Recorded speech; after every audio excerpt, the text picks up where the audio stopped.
Hello, gelato, everyone. Welcome back to another live. I'm George, the Disney Italiano, your host with the most. Today, I got my good friend with me today, as always, theme park conductor. And we have a plethora of news that we want to discuss and share and talk about with you all. A lot of news has broken out, especially today for some reason. Like everything's like been dropping all at once, and I've been wanting to talk about it. And I thought, well, I think being that like I'm on location at my hotel to do a live, and I thought, well, who better than to have on with me to kind of talk about all this stuff than Mr. Theme Park Conductor himself. But before we just start discussing in all of the good stuff, how you doing today, good sir? I'm doing well, and thank you so very much for having me on this wild adventure talking breaking news from Disney. I don't know what it is, man. I don't get it. Disney likes doing these types of things lately. They like to just drop a whole bunch of news in one day. It's crazy. They do. Like you don't hear anything. It's like it kind of like of a dry spell sort of thing. Um, but then all of a sudden it's like boom, like out the gate, they give you a bunch of stuff. It's crazy. But before we move over uh to the viewers here, if you would like to let everyone know where they could find you on social media. Absolutely. Well, you can find me on YouTube and Blue Sky at Theme Park Conductor. You can find me on Instagram at theme_park_conductor. You can also find me on TikTok at Theme Park Conductor 1. And you can find me every Sunday at 5 or 7 p.m. for Conductor Sunday live stream, where we talk everything from Universal to Disney to speculation about the parks, rumors about information about the parks, and so much more.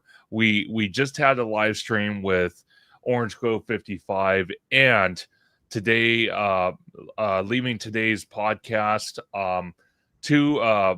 Leaving today's podcast is a new channel. They're up and coming. Definitely go check them out. But it was a great conversation. I urge you guys to go check it out, and also check out my channel membership is active on my YouTube channel, and more content is to come for that. Awesome. And I'm going to jump over to the chat here. We got Kiki and Luca, Hollow Gelato, and also too, Kiki and Luca has been a member of Hollow Gelato for 2 months. So thank you so much, Kiki and Luca. Greatly appreciate it. And for anyone that wants to be a member of Hollow Gelato, definitely do so. You support the channel. Plus, you also get a lot of extra bonus content as well. So definitely check it out. Then we also have Haunted Mermaid 13 in the house. Welcome in. Glad you're here because she was on the last live we did, and it was a lot of fun and good time. And then of course we have Remy D. Welcome in, Remy D. And of course we got the one and only my Abby, my abs. Hello, Gelato Familia. And shout out to Abby. Happy birthday to Abby. Yes, thank you so much. Yeah, Abby just recently celebrated her birthday over the weekend. We did Club 33, which we'll probably do a review on it, so I can kind of give like her perspective on it, because it was her first time in Club 33. I've been in there several times, and and we couldn't really do no vlogging or recording or anything because it's very exclusive. It's very private. You could take photographs like of food and like of certain locations, but you can't like video like anything inside the facility or anything. So, but oh, and Giant Peter Adventure says happy birthday, Abby. And then let's see, we got Club 33. I've been there, but it was like 15 years. Yeah, they definitely update the menus at times, and also they have like different uh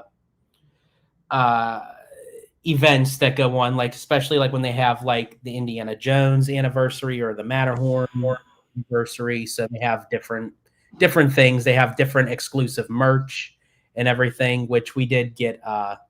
Actually, I have the bag right here. I'm not going to take it apart, but this was the little gift bag that awesome. Abby got with her. She purchased the exclusive limited edition Club 33 pin. So that's what she. So I ended up getting it for her because it was part of her birthday gift. So, but in any case, and then yes, of course, yeah, Peter, thank you for reminding me. And then Sunday we had a big family dinner at Buca de Beppo. And actually, that was my first time there. I've never eaten there before. Really? Wow. And I have to say, I actually really enjoyed it. I preferred it more than Olive Garden. I'll still eat Olive Garden, but I prefer it over Olive Garden. And honestly, I know I'm probably like the black sheep in this. I prefer it over Vivo. I'm not a fan of Vivo. I ate a Vivo. Everything tasted like a salt lick to me. Wow. Like everything was just so overly salty. Because Wizard swears by that place, even Mondo. And honestly, so does Mondo from Five Fires. Yeah. Like I don't know if it was just a fluke, if it was a bit, but literally there was 3 of us that all 3 of us said every single dish that we got, it was all salty. Wow. That sucks. Yeah. And then we also have Mr. Chris West in the house. Welcome in. Good to see you.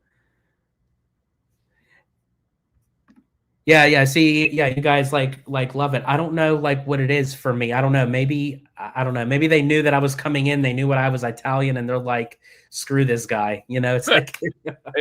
And then I wanted to point something out, George, before you get started with all this breaking news. Shout out to Giant Peter's Adventure. He actually messaged me earlier today because I guess I mentioned something about Disneyland Paris trying to cover the Olaf story with the guests, and I had on my Conductor Sunday live stream. He says, if me and you, so me, theme park conductor, you, George, Hollow Gelato, ever do make it to Disneyland Paris, he says he will join us. Okay. So, that was an invite from him. Well, and here's the thing. I love going with people that are familiar with stuff, especially because if I've never gone or done it before, and especially internationally, because customs there are not customs like traveling, but how things are run. They're much different than how we're used to doing it. Oh, by far. Because probably a lot of other places are more respectful than us over here. So. Oh yeah, by far. Let's see. This is what. Chris West says I went to Disney Paris December 2019. See, now Chris has been there. Yeah. See, I definitely want to visit the parks internationally. That's definitely a mainstream goal of mine. Definitely. Yeah, see, for Peter, that's how it is for me, with Disneyland and Walt Disney World. See, he can walk around Disneyland Paris with his eyes closed. If I do it, I don't want to know where I'm going. I'd walk right into the river. Oh my gosh. Yeah, see, Abby agrees. He could be our tour guide. There you go. Perfect. So I want to share my screen because, as I said, we got a lot to talk about. Some things are big, some things are small, but hey, small news is still even good news. So I'm going to share my screen here. Sure. And hold on. I'm going to come back to this article in a bit, but sure. I want to kick it off. I forgot to re-scroll back up. So a lot of these is what we're going to cover. Okay, so this is coming from the one and only Mr. Scott Gustin. New Disneyland has outlined what's coming in 2026, including a new Bluey live show, a Grogu mission at Smuggler's Run, Soaring Across America, more After Dark events, and the final stretch of the 70th anniversary celebration. So I'm going to share. I'm going to bring up the screen a little bigger, and now it's. As I just click off of it. So this is the 2026 calendar for Disneyland. So I'm going to start it at the top, which I thought was very interesting that they actually finalized the end date for Disneyland 70th, which is going on now through August 9th. So we knew that the 70th was going to run into the summer, but we didn't really know what month or what day it was going to end. And Disney confirmed that it's going to be August 9th. But what's very interesting is it's ending 5 days before the kickoff of D23. So I'm very curious to know, like, do they have something else planned as far as like celebration wise or what have you?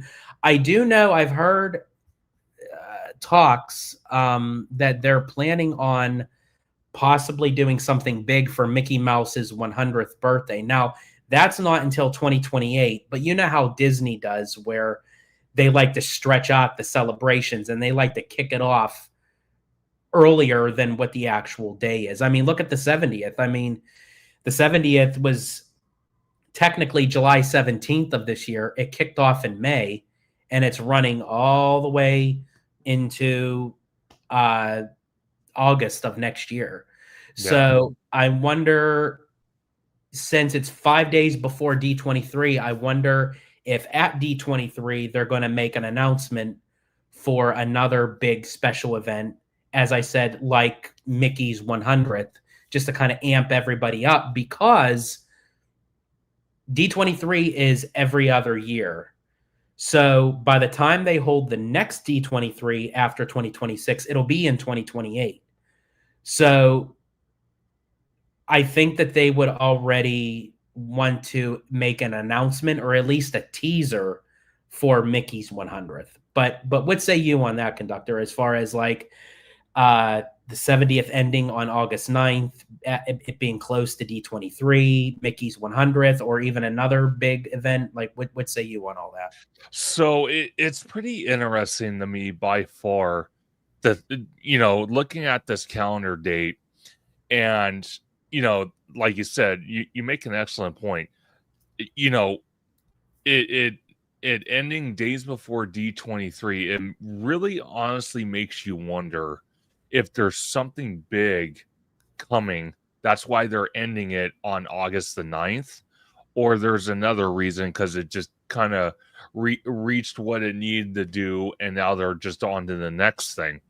Now, with Mickey's 100th, I think something humongous is going to happen with that. I don't know what it could possibly be. Personally, when we had the Disney 100 celebrating the Walt Disney Company 100 years, one of the wonderful features they added with Cinderella's Castle was the mere fact that they added the fountains on either side of the Sleeping Beauty's castle's bridge, and it was a wonderful thing they did with that, because it kind of tied in with the castle. It just made it completely immersive, and I love that. And then they got rid of the fountains, which was the most disappointing thing. So Yeah, I think they could have kept that. I don't know why that they got rid of those. It was I very appealing. It don't was very know. charming. Yeah, I don't know. It's something that it kind of worries me to the point, because it's like, why they could not kept that, I don't know. But yet the company's kind of focusing, at least in my opinion, I don't know, maybe I'm completely wrong here, but the company's focusing on things they probably could focus on, but at a later point. Like, prime example, you got the cruise line industry with Disney. They're adding more and more ships, which is great, but is that really where the money needs to be going right now? Probably not. And at least in my opinion, I think they have enough cruise ships as it is. Don't get me wrong, they can add more in the future. I'm okay with that. But personally, for me, financially, I would think the main goal for any financial projects would be the domestic parks, and AKA Disneyland. Because I said it on my live the other day. I said, what is the most important event coming up in the years to come. 2028 is the biggest one yet because we're having Southern California flooded in for 2 weeks with international crowds. That's just going to be a cash cow for Disney, for Universal, for Knott's Berry Farm, for Six Flags, and other entertainment offerings in Southern California. Why? And I said this in my live. I said, if Disney and let's say Comcast knew that the Olympics were coming all the way back, let's say in 2019, maybe even a couple years earlier, because when they put a bid out to host the Olympics, and they know years and years and years and years ahead of time, so they can plan it out. They could build the infrastructure work. They could do all that stuff to get prepared for it. I kind of thought the Disneyland Resort was going to get massive, massive, massive upgrades. And don't get me wrong, we have gotten some upgrades here and there, and we got Disneyland Forward approved. But a lot of these projects, not all of them, but a lot of them aren't going to even open until after 2028. And that's a concerning factor. Like, prime example, George, you mentioned it 100 times, to me at least. You said about, the Eastern Gateway. They approved that 2.5 years ago, and they haven't even started construction on it. So when I'm sitting there watching, these Walt Disney Imagineering YouTube episodes, and they're talking about, oh yeah, look at we built the World of Arendelle, we built Discovery Bay, we built the brand new Olaf character, or I watched D23 coverage where they're talking about, oh yeah, we're adding 6 more ships to the fleet. It's like, does that really need to be the focus right now? The international parks and the Disney Cruise Line, or should it have been the domestic parks? I think, as far as with the cruise line, and this kind of ties into with the international parks, really, is because I feel like with Disney being kind of the baby in the cruise line industry, I mean, by the time they get all these ships up, there's going to be 13 total. But again, that's a small amount compared to like some of these other cruise line industry, in the industry. So I think Disney's trying to catch up and try to hit international markets, because the more cruise ships they have, they can have them go to different locations. Now, again, that's then hitting the market outside of the US, which is great. I think with cruise lines, you want it to expand. You want them to travel to different locations, because that's the purpose of cruising, really. When it comes to the international parks, now here's the thing. Now with Adventure World, aka what used to be the Walt Disney Studios in Disneyland Paris, that needed help. That needed as much work as it possibly could have been done. But I have a feeling that they're going to make an announcement for a new park in Shanghai.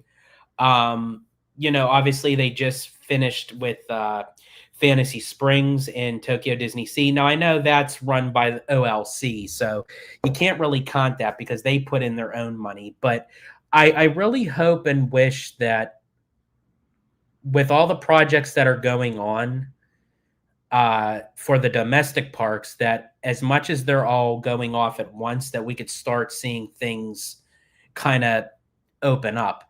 But really quick, just want to give big hellos to Brian, welcome in. And then we also had Jared Journeys, welcome in. And they were mentioning like other, celebrations where they were saying about DCA's 25th anniversary. I don't know if necessarily they would, they may decorate it some or what have you. And that's the other thing too. And then also America's 250th birthday. So yes. I feel like, and there is something in particular that we will get into, I think that ties into America's 250th birthday. But I think when it comes for these anniversaries, unless a project is already going to be kind of tied in with it, it's more so probably just going to be like decorations kind of thing. But I think for Mickey's 100th, I think that needs to be done in a much bigger fashion, in my Yeah. opinion. But I do agree with you in the sense where I do think the domestic parks do need a little bit more boost, you know. Oh, They do. welcome in, Lucas and Disney. Good to see you. No, I absolutely. It's something that, again, it concerns me as a consumer that they are focusing their energy in wrong areas. Not saying that the areas they're focusing in financially aren't great ideas. I'm just saying, with one of the biggest events that only comes every 25 years, if that, you would think the domestic parks, is especially Disneyland and Anaheim, wouldn't have been the main focus. I'm just stating facts. Like Yeah. who said it? Jared Journeys, and shout out to Jared Journeys, by the way.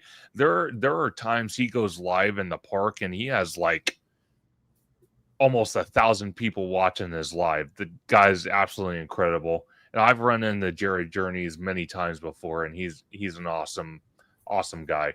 But he even said the parks seem to be ignoring the Olympics. Universal Hollywood have maybe one new ride after the coaster, and Disneyland is adding to DCA, but Avatar won't open. Yeah, Avatar, I've kind of mapped it out. By the time they, rip out Coca, or I'm sorry, by the time they close Monsters, strip it for animatronics and theming to possibly incorporate it in the Monstropolis and Hollywood Studios, then tear it down, then tear all the other surrounding buildings around, then finish the two Avengers attractions, then build the Eastern Gateway with the Sky Bridge across harbor, they probably won't finish Avatar until 2035. I'm being realistic. That's not something that I'm making up in my mind. It just Okay, seems like I want to bring that up too, because again, as I said, folks, buckle yourselves in, keep your hands, arms, feet, and legs inside the vehicle at all times, because this is going to be one long ride. Because as I said, I have a lot to discuss today. So this live is probably going to run. I mean, usually with Conductor and I, we usually go 3 to 4 hours anyway, so it doesn't really matter. But that is something I wanted to touch upon. Actually, here, wait, I'll bring this back up when we move on. That's something else I wanted to touch upon too, because I think recently James Cameron, they just had the world premiere of Fire and Ash up in I think at the El Capitan, right across from they had the red carpet by the Dolby Theater. They had all the cast, the crew. James Cameron was there. They had this really big, like kick-ass, like giant A for Avatar, and it was like set on fire. Like that was like really that was really cool. And Peter says I should have gone to the restroom before the live. Oh my gosh, you probably should. And actually, Peter, you had mentioned too the Avatar rumors for Disneyland Paris too. Yeah, so yeah, let me kind of mention, because all this stuff was mentioned at once. There was some leaked discussion that there is a possibility that Avatar may be coming to Disneyland Paris, part of Adventure World. And, there is land set aside for more expansion even after they're done with the Lion King area. And a lot of people are thinking that's going to be for Pandora. Now, coming back over to DCA, James Cameron also had a conversation that Fire and Ash was a lot of money to create. And he said, obviously, the movie will do great, but it needs to, I think he said, like quadruple the amount to actually get back in return. And he said, if that's the case, then he will continue on. If not, he is okay with ending Fire and Ash as the final movie. So I'm assuming of how the movie ends, there's no cliffhanger. So it's basically, it could end there, or he can continue on with Avatar 4 and 5. But it does make me wonder that depending on how the direction goes with Avatar, obviously they're still going to add them to the parks. You know, it's very popular in Animal Kingdom. They'll add it to DCA, although I don't agree on where they're placing it in DCA. But that circles back to Disneyland Paris. If they add Avatar into Disneyland Paris and they're calling it Adventure World, which I'm not a fan of the title of the park, I think that Disney could do a little bit better than that. Could the direction that they're going with Adventure World, could that eventually become of DCA? So basically, because it almost looks like if you look at the blueprints of Adventure World, it almost kind of mimics the direction that they're going with DCA in a way. But what say you on that? I can't hear you, man.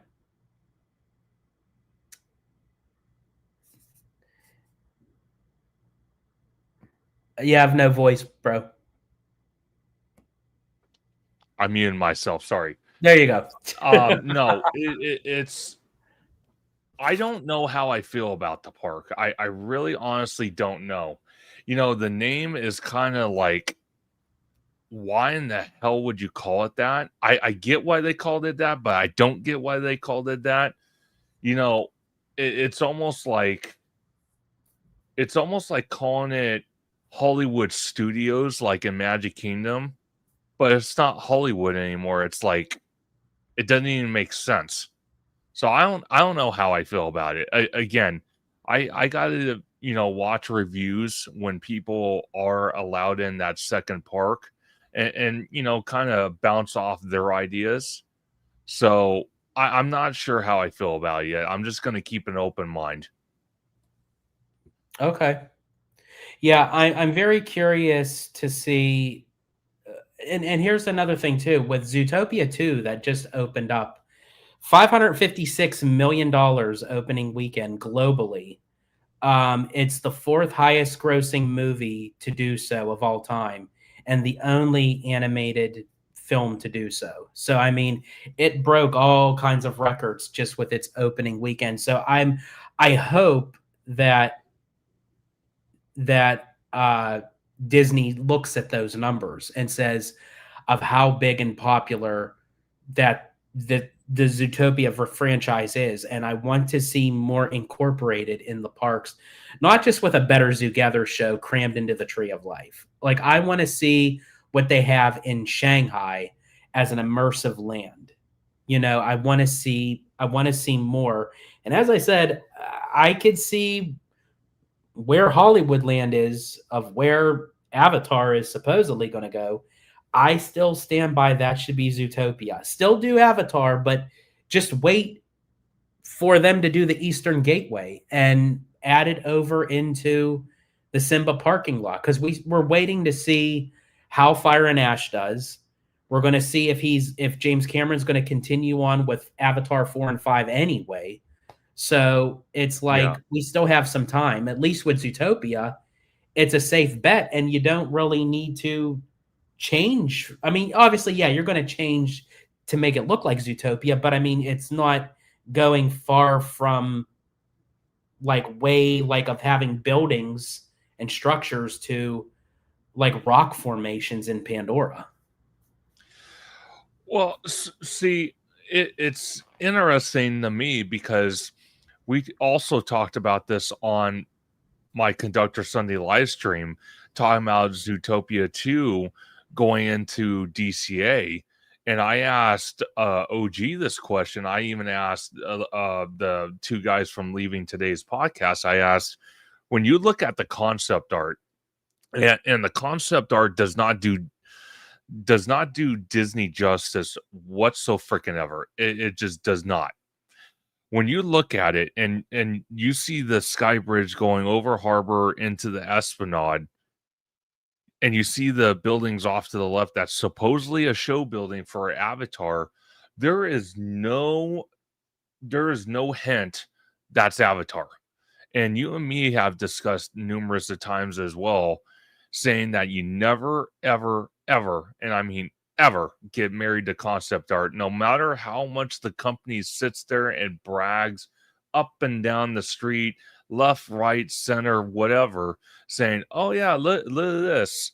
We're putting Avatar in this area. We are so sure, we would bet our lives on it." Yeah, well, that didn't mean nothing, because when they started demoing the AMC Theater, the Earl Sandwich Building, all those little shops to make way for this massive hotel, and they even closed ESPN and Rainforest. They were supposed to build this humongous hotel that was supposed to have the monorail go right in front of it and have a station right there, kind of like what they have with the Contemporary in Walt Disney World. But as soon as the bulldozer showed up that day, they canceled the project. They annexed it, and they went a completely different route. So this is the same thing. Personally, for me, because Bricky put a video out and we kind of talked about it, is that when you watch Bricky's video, he clearly says how you could rip Hollywood Boulevard apart, but it would be, from what I took from it, it would be an absolute disaster mess trying to split the baby in half, and the baby being Hollywood Boulevard, trying to split it in half and trying to, build new facades to hide the show building for Avatar, and, do all this crazy nonsense. I cannot agree with you more, George. If Disney just took a step back and said, "Hey, James Cameron, this is our new idea. We want to throw your IP, which is Avatar, in the Simba parking lot. Give it what it deserves, as a bigger area and a more secluded area where people feel completely immersed. On top of that, you could build Zootopia in the Hollywood backlot. You wouldn't have to rip up the Hollywood Boulevard. You can leave it exactly alone, because Zootopia as a franchise, even though this is the second movie, and I think they're even talking about a third movie at this point. I'm not 100% sure, but with 2 movies out, Zootopia kind of takes place in that metropolitan type theming of the movies. So, in all reality, Hollywood Boulevard would not have to be touched. It wouldn't have to be touched. It's very true, because you have the facades of it being like, the streets of a city.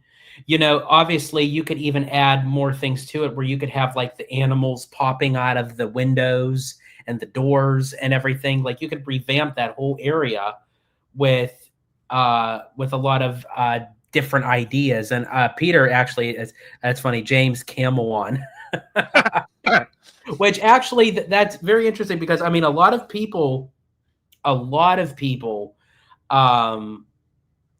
have made cameos in Zootopia too. Jared Bush had mentioned like the name of like the lion Linguini, for the little Ratatouille reference. Bob Iger actually did a little cameo as well. Robert Irwin, Michael J. Fox, Macaulay Culkin and Brenda Song. A lot of people did a lot of cameos for Zootopia too. So, I mean, it's big, and it's not even just big over here. It's big internationally. I have heard that, although Disney didn't confirm Zootopia 3, but I don't see why they wouldn't do a Zootopia 3. I feel like, honestly, right now, Moana and Zootopia are like the banger, like, go-tos, like, in case of anything. We'll have to wait and see how Hoppers does with Pixar, because it looks funny in some moments, but it looks like another kind of Elio moment. Unfortunately, it's like, I don't feel like that there's enough marketing and promoting of Hoppers. Hopefully, like, as time goes on, I feel like Pixar is now starting to take a backseat to Disney Animation. Which I wish Pixar would just kind of go back to doing what Pixar is known to do. Sure. But in any case, yeah, that's for that. Who said it? Oh yeah, Abby mentioned like Zootopia can fit better in Hollywood land. Yeah, that's and oh yeah, here's the thing, Brian. I liked Elio myself. I really did. I got to see it twice. Well, technically, Abby and I did see it twice, but she ended up falling asleep for the first one. So we ended up going back a second time.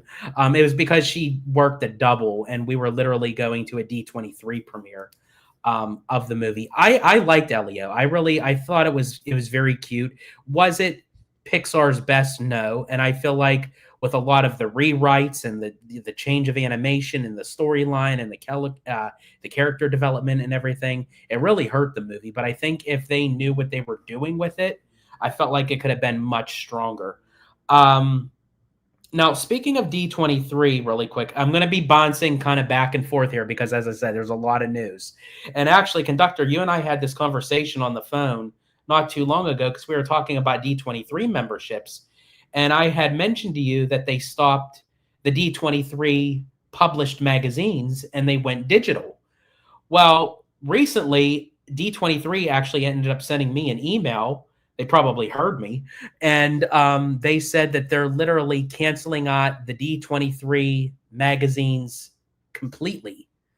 There's not even going to be the digital copies because they said that they're working more for like the D23 gold member theater and spotlight events, which they do like virtually online, or you can go to the locations for the D23 events. But I actually like the D23 published magazines, and I was bummed that they were getting rid of the actual publishing of the book and went fully digital, but now they're getting rid of it entirely. So, I mean, what say you on that? I mean, I thought that was like an extra kind of perk that you got free with your D23 gold membership. Now they're taking that away. Well, see, it's disappointing to me. Again, this is another cross-cutting measure that Disney is trying to do, and I don't agree with it. I kind of feel like you're paying for a membership. You would honestly think that a magazine, would kind of, and I always thought when I did have a D23 membership that I kind of felt like, wow, I'm kind of getting I'm paying for. I'm getting offered special events I can RSVP for. I'm getting a magazine every month talking about different things happening across the company. Then on top of that, I have on top of that, you can select from a handful of gifts that you can receive for your D23 membership. But overall, I don't know. I don't know what their thinking is of getting rid of this magazine. Like I said, it's a cross-cutting thing they want to do to save money. I think that's just a disappointment, and I could see other things happening where they're going to get rid of it to kind of save money as well, and that's very disappointing that they're even considering that. Because when you talk about a membership, right, this is kind of tying into annual passes, because both me and you have the Inspire Key for Disneyland. Both me and you have the Platinum Pass for Universal, and we've talked about this before. Universal, it seems like, is winning the battle when it comes to offering, certain perks with their pass. Like, for example, giving out, magnets every so often based off characters of the company. Or, you got takeover event nights, which both me and you are doing on the 4th. For Universal. Then you got a free ticket to Halloween Horror Nights. Why can't Disney, if you're being an Inspired Key holder, paying almost $2,000 for the pass, or should I say Magic Key, why can't they offer a free day for Oogie Boogie? Why they refuse that, I don't know. This is the same thing tying back into the D23 Gold membership. A magazine that probably a lot of people enjoy, including myself, and they're collectible. As far as I'm concerned, they're getting rid of it. I have to say, yeah, you definitely can see the pattern with a lot of the stuff from Disney that it's like the pricing. Now, watch now with the D23 membership, the price is going to go up for the renewal next year, but they're getting rid of the magazine, and that's what it seems like. It's their MO right now. It's like prices are going up, but benefits are reducing down. It's like we're not really even asking for much. It's like we're just asking to not get rid of the stuff that you have, like keep it, make it better. Don't get rid of it completely. And speaking of the actual D23 magazine, I know I'm going to sound like like weird by doing this, but I loved the smell of the magazine. Like the brand new magazine, you open up the cellophane plastic. I just stuck my nose in it and I just took like a big whiff. It was like I love the smell of the new D23 magazine. I don't know what it was.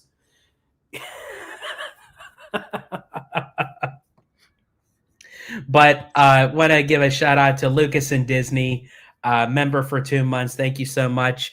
And now it's time to resell all the D23 magazines.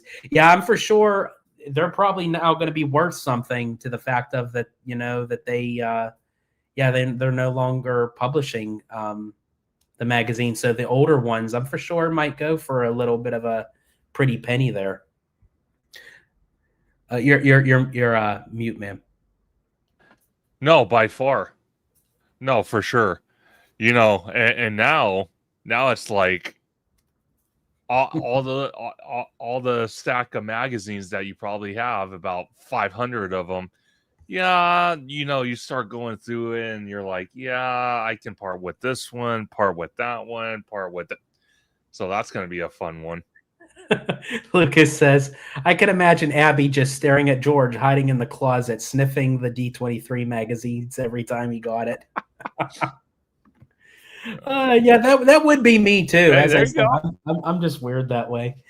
Oh my God. Okay, so I know we went a little bit off track here. As I said, folks, we got a lot to talk about, so bear with us. So I'm going to bring this back up. Okay, so we talked about the ending of the 70th, and then we have Lunar New Year, which kicks off January 23rd and runs to February 22nd, which that's basically where they'll have like the Lunar New Year parade throughout DCA, I'm assuming, depending on how construction wise, I don't know. Maybe they won't have a parade. They usually do like a Mulan and Mushu meet and greet, and then they have like the booths that they use for like the festival. So they may have different foods and stuff. I hope they have different foods because the Festival of the Holidays was good, but a lot of the returning foods was stuff that we already experienced before. So I hope Lunar New Year gives us something new to enjoy. What say you? Well, see, I was very disappointed this year with festival holidays, and out of all the festivals, festival holidays to me is it is one of my most favorite out of all of them. The reason why, it's Christmas, it's the holiday season, and you know, I love kind of like that Christmas food vibe.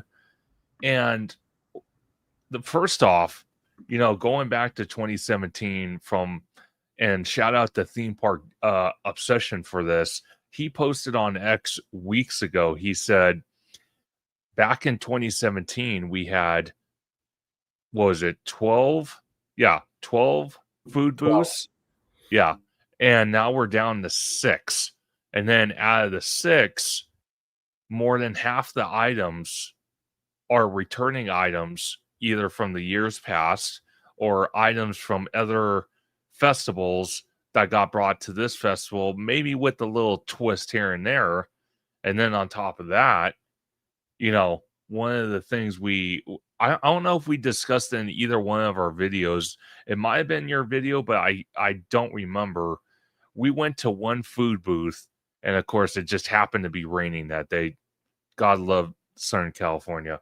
And we went to one of the food booths, and it wasn't even an hour after the event opened, first day, and they ran out of 3 of the food items in 1 hour. It's like Mhm. you know it's day one. You would think you would have enough for at least a couple hours, not just one, but a couple. I was very disappointed on that. I really was. So between less food boosts, same foods, and the fact that they didn't even have enough. Oh God, here we go. There we go. Oh God, I gotta nip. I gotta nip this right now. Giant Peters event. I'm telling you right now, that was not my idea. It was George's idea. How in the hell he came up with that, I will never understand it. So don't even try to ask me because I can't even give you a straight answer. But sure, you just keep that in your mind. Frickin' George.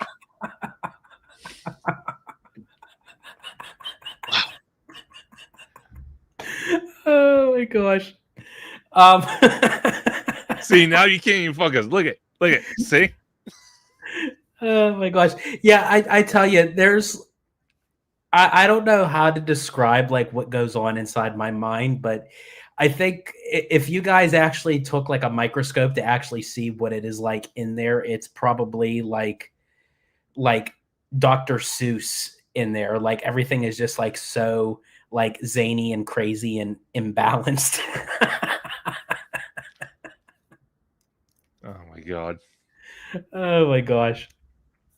Lord. So any case, going down now, I know it depends on like your faith based or your religion or what have you, but they also have Celebrate the Gospel at Disneyland. They have it from February 20th to the 21st and February 27th to the 28th. So I think that's kind of cool, if that's what you like to, celebrate and experience, they do offer that.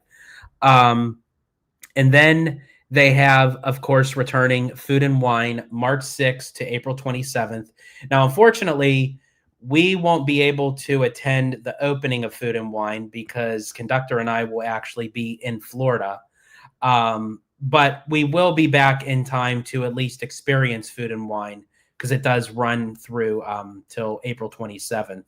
And again, kind of going off of Lunar New Year, I hope we get new foods. And I hope we don't get the reduced down, like how you were mentioning, how we went from 12 to 6, that we get, more, instead of less, so hopefully Food and Wine won't disappoint. And Haunted Mermaid 13, I actually enjoy it as well. I've done it. I didn't do it last year, but I've done it I think a year or so prior, but I think it's actually really great. I do enjoy like the music and the celebrating and everything. But what say you, Conductor, on Food and Wine? So I'm really hoping Food and Wine is a lot better. I hope that people, because we've said it time and time again, Disney watches a lot of the YouTube space, especially content creators like yourself, me, obviously the bigger channels, David from Fresh Baked, Mondo from Five Fires, and so many others, Theme Park Obsession. The list goes on because there's so many of us. I'm hoping that for Food and Wine, they learn from their mistakes of the festival holidays. They either have more food booths or they have the same, but they have different food items and it's not the same stuff. It's new stuff and they don't run out within an hour. That's what I'm hoping. Okay. Yeah, that's fair enough. I agree with that. And yeah, Haunted Mermaid 13 mentioned Soarin' Over California is back for a limited time. That I do enjoy, like during like the Now, fest. see that's interesting because when do they plan on incorporating the new version of the 250 birthday for America into Soarin'? When do they plan on doing that? Yep, Have you heard I'm anything glad about you that? mentioned that. That's actually on here on the list. So that debuts right here on July 2nd. So yeah, so during the time of Food and Wine, they'll bring back Soarin' Over California for the limited time, which I really wish that Soarin' Over California was the mainstream and they would do Soarin' Around the World as the limited time one, but you know, it is what it is. I'm just glad we still have the rendition of Soarin' Over California. But yeah, July 2nd kicks off the limited of the Soarin' Over America. I believe that's what it's called. Which I'm very curious to see, like, what, you know, has in store for that. You know, I think for me, like, it's not that I dislike Soarin', but I'm just kind of like over like the tech behind it. I feel like it's very outdated. I really wish that if they were to keep it, to revamp it and do something like really cool with it. But it is nice and refreshing to see that we're getting different renditions of the ride to keep it like fresh and what have you. And we have Jacob Weller in the house. Welcome in. And then moving along, let's see, where am I? Okay. Lucas, this is when you mentioned that you're here for the Bluey announcement. So Bluey debuts March 22nd, and Bluey is coming in a big way. Not even like, I thought it was just going to be like a meet and greet kind of thing, but apparently they're doing a whole entire stage show over at the Fantasyland Theater. And from this concept art, with Bluey and Bingo, and then they have like it looks like a real live band, and they got some characters over here. I don't know if they'll be like cardboard cutouts or if they'll be like puppets or what have you, but it almost looks like a stage on a stage, because I'm assuming this part is like the main center stage, but where all these animated trees will be like the backdrop inside the theater. And of course, there's like standing room where kids can jump around and dance and interact with the show. So I will say this: if they're not going to get rid of the Fantasyland Theater, I'm glad that they're actually doing something with it, where it actually would make sense, if that makes sense. I mean, do you all feel like that it's appropriate that they have Bluey like going into the Fantasyland Theater? I know Bluey is huge, but I guess that would have to be the only like the only kind of way that I guess they could add it. And then of course I'm for sure they'll do a meet and greet, because I remember they did like a beta tester for Bluey meet and greet at D23, and like the line was at the wazoo. Like you couldn't even get in there without like waiting like hours. And I think they only did it through a what do you call it? Like through like a queuing system. Like you had to have a certain kind of like pass to meet her. But also too, Bluey is coming down to Walt Disney World. Now, what they had mentioned was Bluey is going into Animal Kingdom, which that was surprising. Like when I thought of Bluey going into Walt Disney World, I thought of Hollywood Studios, because they're revamping Animation Courtyard. You know, they're adding the animation building, and then Disney Junior is right there. So I don't know, maybe they'll still add her there, but no, they're actually adding her into Animal Kingdom. So I thought that was quite interesting. But anyway, conductor, what say you with Bluey? Oh, and then also too, they did mention that Bluey is coming also to the Disney Cruise Line. I don't know if they gave any extra information on that, but I think soon to be she'll be added on there as well. But what say you as far as like Bluey coming to the parks, like in the show, the meet and greets, Disneyland, Walt Disney World? What say you? I think yeah, what say you? Can you hear me? Yeah. Oh, there you go. I didn't know if Yeah. you froze. I didn't see you like moving at first, so I wasn't sure if you froze. So I actually think, incorporating Bluey, and them coming out with the movie is absolutely incredible. I'm super excited to see Bluey. I obviously I don't watch Bluey. That would be kind of weird, but my niece, my sister's daughter watches Bluey, and I could tell you right now, Bluey has a big presence on the streaming. It really does. A lot of kids enjoy Bluey, so the fact that they're making a movie, the fact that they're going to be at the Fantasyland Theater at Disneyland, I think it's going to become very, very, very popular very quick for a limited time. And again, this is something we're seeing with the Disney company, doing these special little limited time shows or meet and greets. We even saw it with Zootopia. George, you actually went there and met Officer Clawhausen that was meeting in the Hollywood backlot. And then the other two characters, the two main characters, they've been meeting on the backside of the Hollywood backlot for quite some time.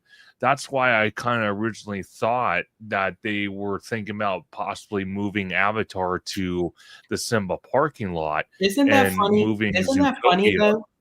Into the Hollywood backlot. Isn't that funny though? Because they started the meet and greets of Nick and Judy over by Grizzly. And I think they still have them there at, from time to time, but then they moved them to Hollywoodland. Now they have them in the backlot area. I find that very interesting. Even though Clawhauser is there for a limited time, which I am glad that I was able to meet him, because it's kind of like a roulette kind of thing. You don't know which character you're going to meet. And they just rotate within time, but I was lucky enough to meet Clawhauser. When for the Bluey show, I will say that I'm very glad that they decided to do something with the Fantasyland Theater, because I started getting, and I'm sorry, folks, forgive me, but I'm like so sick and tired of seeing Pixar characters dancing. Like, I'm one that it's like, I'm sorry, The Incredibles should not be dancing. Like, for me, like, those characters are like more like, I don't know. I'm just so used to like seeing, I'm just used to seeing like the more like cuddly kind of characters like doing the dancing kind of thing. But like The Incredibles or like the Up characters or like that, it just kind of like throws me out of the element. But it looks like you have a super chat there, Mr. Conductor. Did you want to take that one? No, I want to thank Cool God 212 for the super chat. Again, I love doing live streams. I love doing videos, especially with my close friends like George and others. It's always a great time talking about Disney. How can you not talk about Disney? There's so much information to talk about Disney. And like George said, we actually almost broke the record 2 days in a row, almost doing 4-hour live streams about the Destination D23 stuff. So believe me, it's possible. Very true. And see, Haunted Mermaid 13 says, these shows are super cute. I enjoyed the summer events like Stitch and Tomorrowland, fun music and dances for kids. Yeah, I think if they're done really well, you could definitely utilize the space for sure. I agree. I like the Stitch show in Tomorrowland. I think the Bluey show is going to do great in the Fantasyland Theater for sure.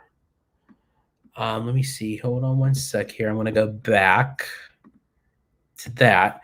And then the Millennium Falcon reboot that's going to incorporate Mandalorian and Grogu debuts May 22nd, which we kind of knew, that was going to be around the time for when the Mandalorian and Grogu movie come out. And I think that's pretty smart of Disney to do a cross promotion of like the movie coming out tying with an attraction and vice versa, because I think it would get people hyped for the ride but then also hyped for the movie. So I thought that was done very well. Plus, Smuggler's Run needs a lot of help, to be honest. Like, I feel like that ride, you know, it's great, like, in concept, but I feel like what a lot of people thought of riding the Millennium Falcon was going to be a much different experience. And I feel like that it just sort of kind of taken a backseat to Rise of the Resistance, which it really shouldn't. Like, Smuggler's Run should, like, stand on its own. And I think, you know, being able to choose your location, choose your mission, you're adding more to Mandalorian and Grogu. I think this is definitely going to help the ride out better. Plus, if they happen to change it after Mandalorian and Grogu, I don't think they'd ever really go back to the original. I think once it's changed, it'll just keep going up from here. But that's my by far. But what say you? Can you hear me? Well, see, it's interesting to me because, you know,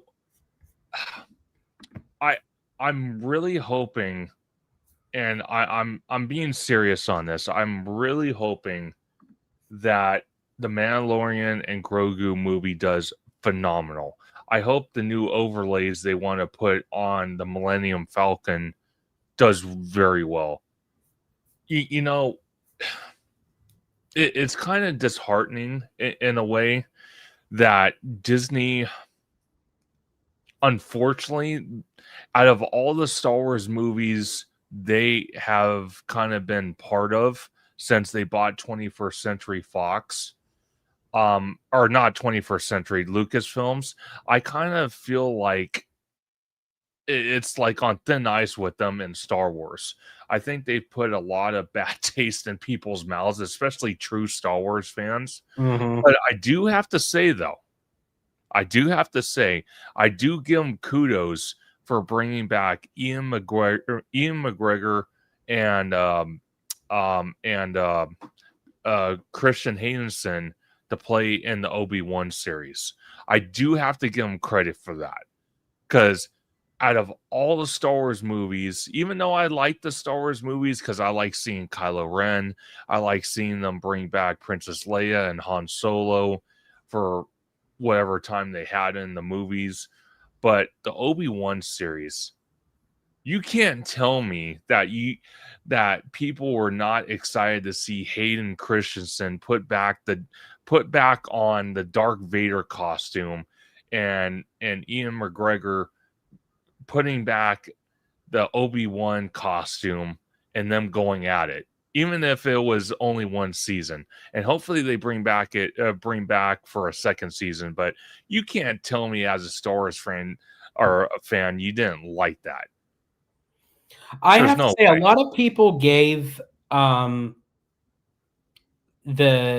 Obi-Wan series a lot of crap, but I actually liked the Obi-Wan series. Did it need work? Absolutely. But there were a lot of like hidden gems that I felt like that really kept that show going. I was not a fan of the Book of Boba Fett. That was a show that I was not really too big of a fan of. But yeah, I agree with you. The battle between Obi-Wan and Darth Vader again that continued like years later, I thought was really cool. And let's see, Haunted Mermaid 13 says, I think Hayden will be back for Ahsoka. I agree with you. I think that he will be returning back in different forms. And I am looking forward to the new season of Ahsoka. So I think that would be really good. I actually liked season 1. So hopefully he'll be back for that as well. Now, another project that's going on. Now, we don't really know too much on it, but hopefully it'll do well, and hopefully it doesn't get canceled or changed in any way, is the Star Wars Starfighter movie. I'm kind of curious about that. Now, again, am I holding my breath for it? No, absolutely not. But if it does really well, I want it to succeed, because I want Lucasfilm to thrive with the Star Wars franchise. But I'm very curious to see. My only hesitation with that so far is they did get Ryan Gosling for it. And no offense to Ryan Gosling, I think he's a phenomenal actor. But when you're placing a mainstream, high end Hollywood star that has a well known face into an already popular Star Wars universe, when I look at the character, am I going to see Ryan Gosling as a Star Wars character, or am I really going to believe this character is real in the Star Wars universe? That's my only hesitation. But as far as like the movie itself, I'm looking forward to it. See, Honda Mermaid 13 says, I love Ahsoka and Mandalorian. I want those directors to remake the last 3 films. Yeah, unfortunately with the sequels, they were all over the place. There was a lot of creative differences, a lot of change outs of directions from the directors, and one director canceled out the other. Then they had to revamp it because of that change. It was like all over the place. Plus, it was almost like the sequels were like the originals, but just retold in a different way. You know, it wasn't. And honestly, when you had those shining gems of like Captain Phasma and stuff, and it's like the way that they killed her off, like, come on, like she could have been an interesting character. Snoke, the way they killed him off was like, I mean, they had great characters that they really could have utilized, and like they didn't go anywhere with it. So that was a bummer. Let's see. Now moving on. Where are we? Okay, yeah. So then there was the Soarin' that we had mentioned that debuts July 2nd. And then now we're coming into the Disneyland Halloween time, August 21st to October 31st. And then with that, down below, it's very small, but it gives the dates for Oogie Boogie Bash. Now, it says Oogie Boogie Bash, but does that necessarily mean, is it going into DCA, or are they, I don't know. I'm assuming it's still DCA, right? You know what? It probably is. And again, I don't know how they're going to pull this off. I honestly don't know, because you know, you already have construction walls right now where the 2 new Avengers attractions are going.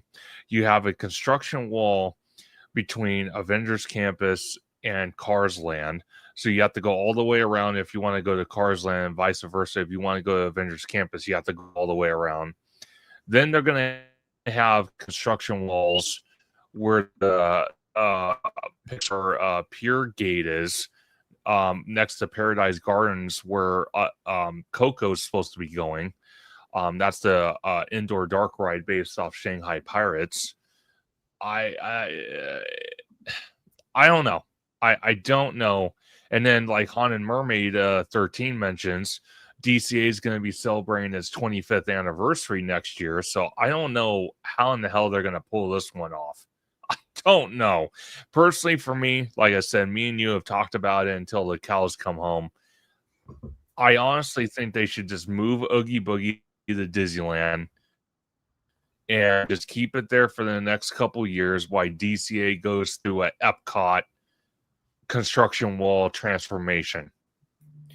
Unless it's like Oogie Boogie Light, like we're going to get a rendition of Oogie Boogie at DCA, but it's not going to be in its full impact of what it is. And honestly, and if they end up making the tickets the same price or more, and they give us less, people aren't going to be too happy, because I mean, I think they're already kind of running out of ideas for Oogie Boogie, to be honest with you. I think they need to do something like a bit more added on to it to make it more better. Well, see that again, that's the problem. Do us as fans want that? Absolutely. Will they do it? Sadly to say, probably not. And it's kind of sad. Like I said in my live stream with Oogie Boogie, it was either the last live stream or a couple live streams ago. I said the problem is, and George, you hit it right on the head all the time. It doesn't matter if the event or after dark event they bring is exactly the same and maybe a couple little differences that you have to go hunt for to see. People are desperate and people are willing to pay the price for the exact same thing. So, Oogie Boogie tickets will sell regardless. And it's kind of sad because you said it best yourself. And I use your, word of phrasing all the time when I do videos is people need to vote with their wallet. And obviously they're voting in the wrong direction. They're telling Disney, who cares if you bring Oogie Boogie Bash with the exact same thing? Who cares if you bring back Star Wars Knights if it's the exact same characters and the exact same setup and the exact same this? And it's like, if you want to, provoke change with these After Dark events, you have to vote with your wallet and just say, you know what? I went the last 3 years. It was exactly the same. I'm not doing it.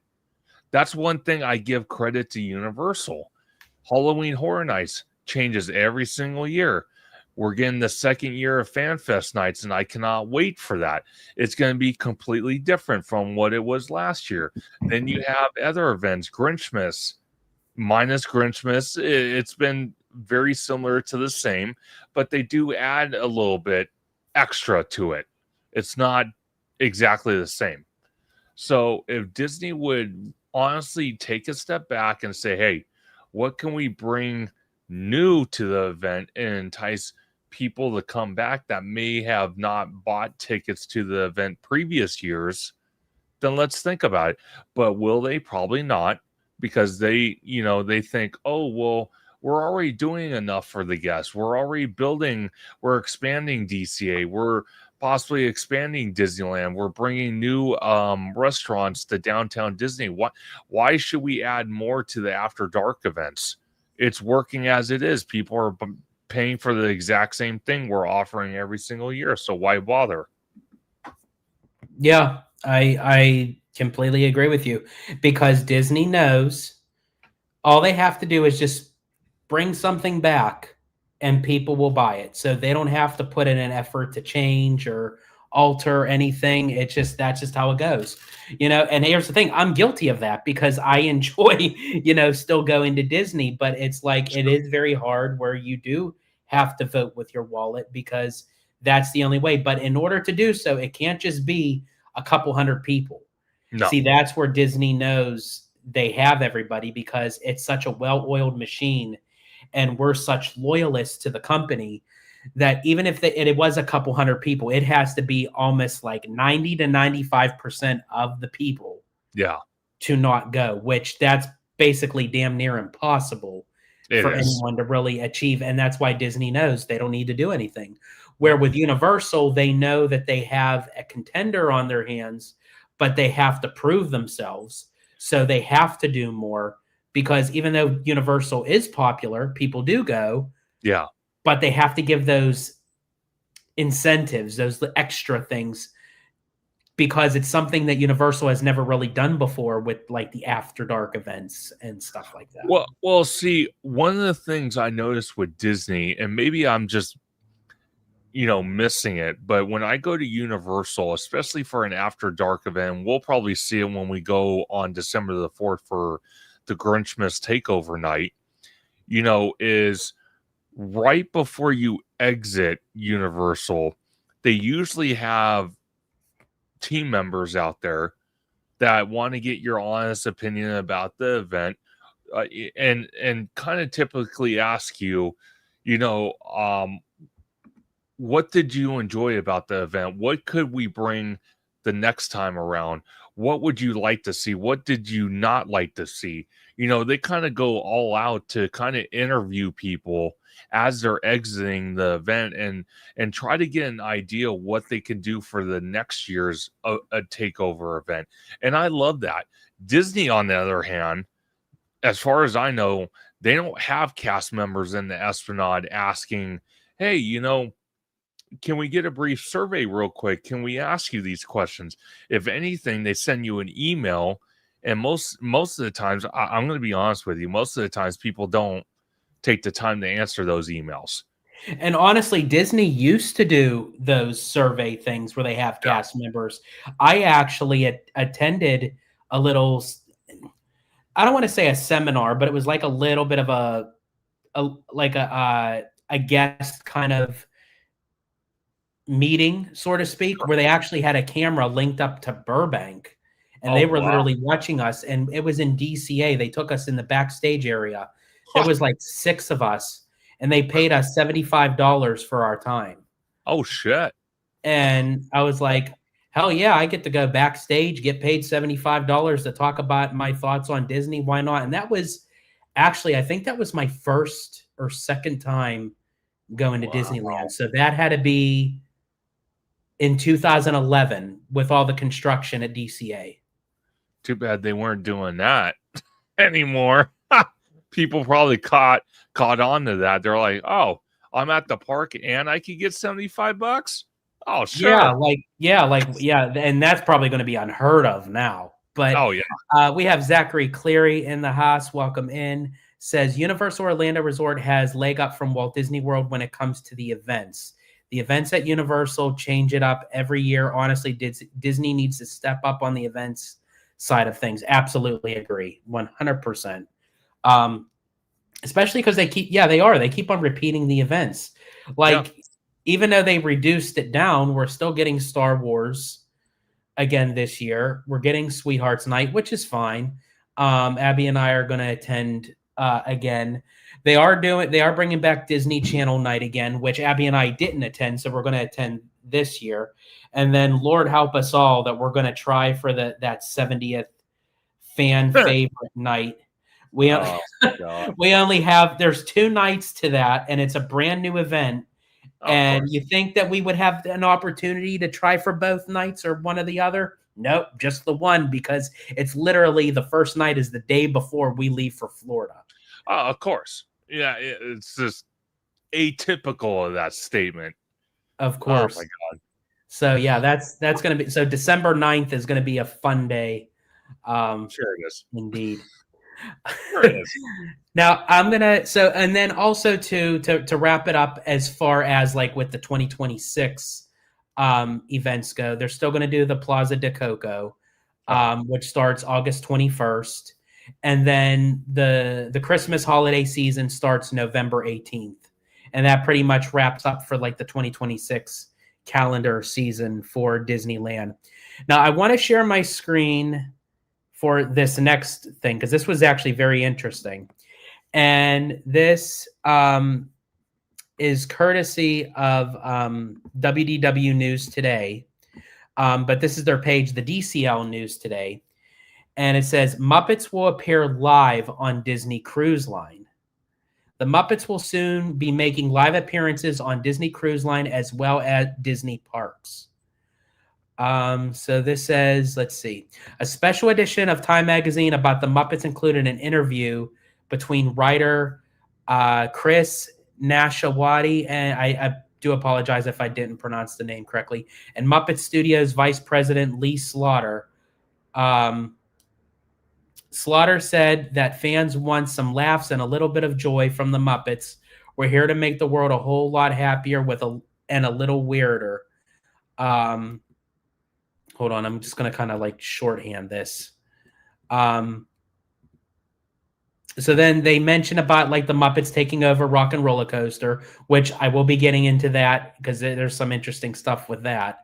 That followed the permanent closure of Muppet Vision 3D and what have you. And then at Disney's Hollywood Studios, Kermit and Miss Piggy have appeared live during Disney's Holidays in Hollywood, a stage show that's during the Jollywood nights. And then they used to appear live at Magic Kingdom as part of the Muppets Present Great Moments in American History. I absolutely loved that show. I really wish that they kept that. After I think with like COVID and everything, they just never brought it back. But I really wish that they would. But this is the first indication that live Muppets could appear on Disney Cruise Line ships. The Muppets are featured virtually in the Midship Detective Agency game on the Fantasy. In 2006, they starred a live Muppets puppets in Wait, let me restart that over. In 2006, they starred as live puppets in the Muppets Ahoy stage show on the Disney Wonder. But there was like nothing really more that, added to it. But it looks like that Disney has not made an official announcement regarding it, but it looks like there's a possibility from the vice president of the Muppet Studios making those comments that that's what it looks like, that they're adding more Muppets into the Disney parks and possibly Disney Cruise Line, which I think is very interesting. Now, I'm going to bring up another thing, but while I'm getting that, what is your thought process of like more Muppet, that Disney is kind of like incorporating more of the Muppets?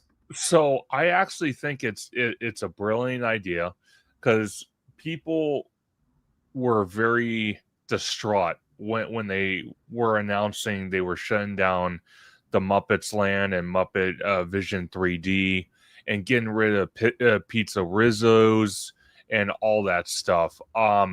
So I'm very happy to see that the Muppets are not going the way of the old People Mover and our Tomorrowland. They're still relevant, so I'm very happy to see that. I can't wait to see what the Rock and Roller Coaster is going to look like, themed to the Muppets, and the fact that they're incorporating them also as a show on the Disney Cruise Lines is absolutely incredible. Because I'll tell you what, when we were at DCA for the 70th, and I think it was Celebrate Happy, the World of Color show, I have to tell you, they did a pre-show with the Muppets, and I think that pre-show of the Muppets got more of a standing ovation than the actual Disneyland 70th celebration World of Color version, which is, pretty damn clear that people love the Muppets. So I'm so glad that Disney is keeping them around and not just incorporating them on a current attraction, but also, bringing them on the Disney Cruise Line. So I'm very happy to see that. Yeah, and I agree with you. Honestly, they could have just did a World of Color Muppet show. Oh, dude.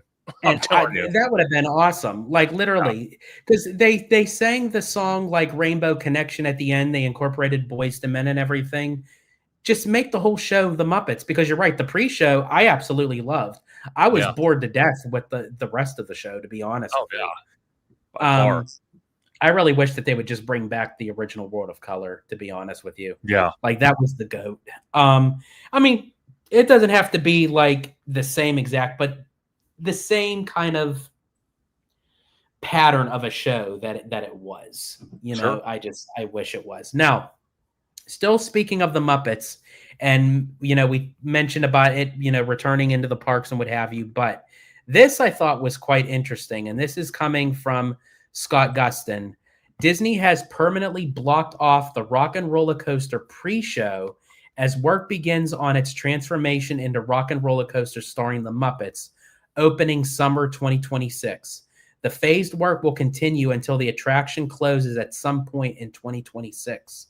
So this was actually a surprise, because Disney didn't make any announcement with this. They didn't give nobody a heads up. They just said, hey, people that were going into Rock and Roller Coaster, oh yeah, by the way, today's the first day we decided to close off the queue for Rock and Roller Coaster. And here's the thing. I really think that this was a smart idea, because here's why. With Disney, normally what they do is when they want to revamp a ride or they change something, they close everything down altogether. And I think out of everything in this ride, the pre-show is what's going to be the biggest change the most, because they're going to have the audio animatronic penguins. They're going to have the audio animatronic scooter. They're going to have the screen changed with the Muppets and everything. So it's a big change, but it's something that could be done while the ride is still operational. So it's like, why not have the best of both worlds, where they can start slowly changing some things to integrate it from Aerosmith to the Muppets, but still keep the ride open for guests to enjoy, because Rock and Roller Coaster has been done several times for refurbishment. It's been done a lot, and it's going to have to go down again. So it's like, why not utilize it for the time it's still up? And then, as of right now, with Walt Disney World, I mean, they removed Muppet Vision 3D from Monsters Inc. They closed on the Rivers of America and Liberty Bell for Riverboat for the Cars area and Villains.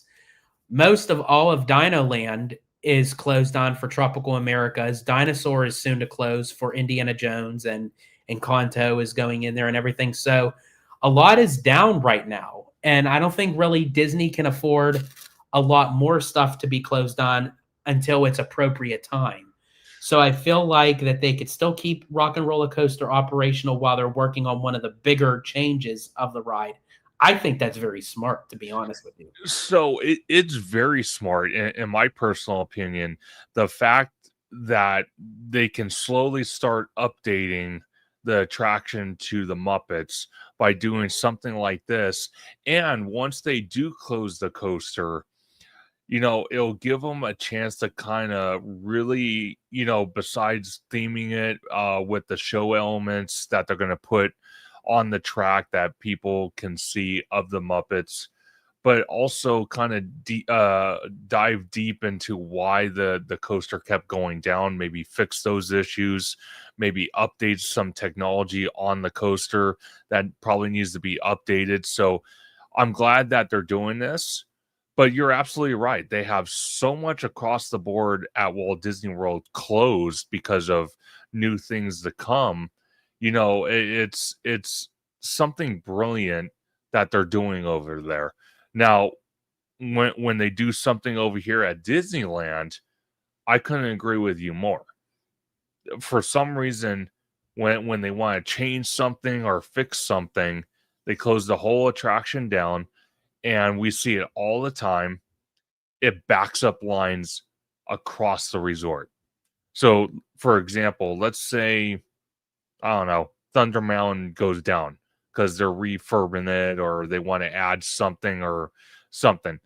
You could see the effects at Disneyland from one attraction closing.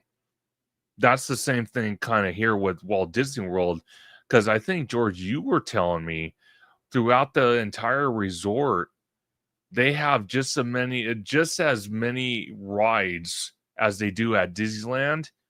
Just Disneyland or Disneyland and DCA put together? I don't remember what you told me, but they don't have as many rides as people think they do. So the more rides they have down over there, whether it's for refurb, whether it's for new construction, new things to come, like Cars Land, Villains Land, Monsters Inc., Monstropolis, other things, the Muppets retheming Rock and Roller Coaster, it's detrimental to Walt Disney World because Walt Disney World is a tourist destination. People go there because of the scale of it, and just some of the things they offer that obviously the Disneyland Resort doesn't have. So, I can see why they decided to do this. And I'm happy they did this because that's just another attraction they can keep open until they're ready to close it. I agree. Now, Brian says people are mad because they didn't get a notice to enjoy the pre-show one last time. And I can understand to an extent of like the frustration. I just think Disney probably didn't want to make too big of a deal of it, because if they would have said to people ahead of time, I think there would have been a lot of like chaos of people, getting in line for it. And I think that they just want to try to make an easy transition as possible from Aerosmith to the Muppets. I think if it was like a much bigger kind of thing, plus I think Disney is kind of like going out of the realm of like doing like last minute like big things for rides going down. I'm for sure they'll probably do something like for Dinosaur, like they'll say like the last day to ride it before it goes fully extinct and what have you. But yeah, I think for like the most part, they don't like they make announcements, but it's like they try not to make a big spectacle of it. I think any. Yeah, but see something like that though. I think at this point, the attractions they've had in the park for so long, I think they do need to make an announcement. I think that's just it's having a respect, not only just for the attraction itself, but the guests that go to the park. I think it is necessary to do something like that. Like, we saw with Splash Mountain, both on the East Coast and West Coast. We saw it with other attractions as well. So I think Disney really needs to be careful on that type of stuff, at least in my opinion, and give people an opportunity to enjoy it before it goes away permanently. I agree. Yeah, I definitely agree. Yeah, I that's just Disney's MO of how they do things. And Sure. yeah, actually Chris West, you mentioned it, and they stopped doing like last chance merch too, like how they would have like t-shirts of saying like, oh, I rode this for the last time, and it had the date of the closing. Like, I actually like that stuff. I think that stuff sells really well, but it's like Disney doesn't feel like it, like the need for it anymore, unfortunately. No. Now I'm going to share my screen again, and this is from Blog Mickey. And we're kind of staying a little bit over towards Walt Disney World, but it says Disney receives green light for 12.5-acre expansion of Walt Disney Imagineering offices near Magic Kingdom. And I thought that was quite interesting because, there was a lot of like issues going on where they were going to move WDI out of California into Florida. And then it got, in Lake Nona, and then it got canceled and what have you. But it seems like they're kind of going back a little bit into that path. But it says the South Florida Water Management District has approved an application from Walt Disney World to add 2 new buildings likely to be utilized by Walt Disney Imagineering near Magic Kingdom. The construction area is on the north end of the STOL port side near the Magic Kingdom parking lot. This area has previously been utilized by Walt Disney Imagineering and third-party contractors for offices related to projects in the area. The recent permit approval gives Disney the green light to substantially expand the use of the area as a massive Magic Kingdom expansion project gets underway. And then scrolling down, it says the SFWMD has approved Project K, that's what they're calling it, a construction project that will impact 12.5 acres on the north end near Magic Kingdom. In the past, this area, okay, they mentioned that, okay. So this is, I don't know if you guys can see this. It's like, here's the map. So here is the parking lot of the for the Magic Kingdom, and then you go across the water. Here is the front part where Magic Kingdom is.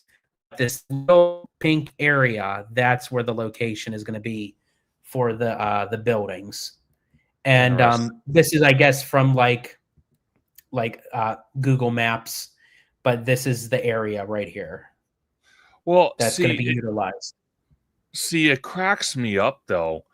They need more offices, but yet they took over the old Star Wars Galactic Star Cruiser Hotel to build offices. So it kind of cracks me up. They need even more room.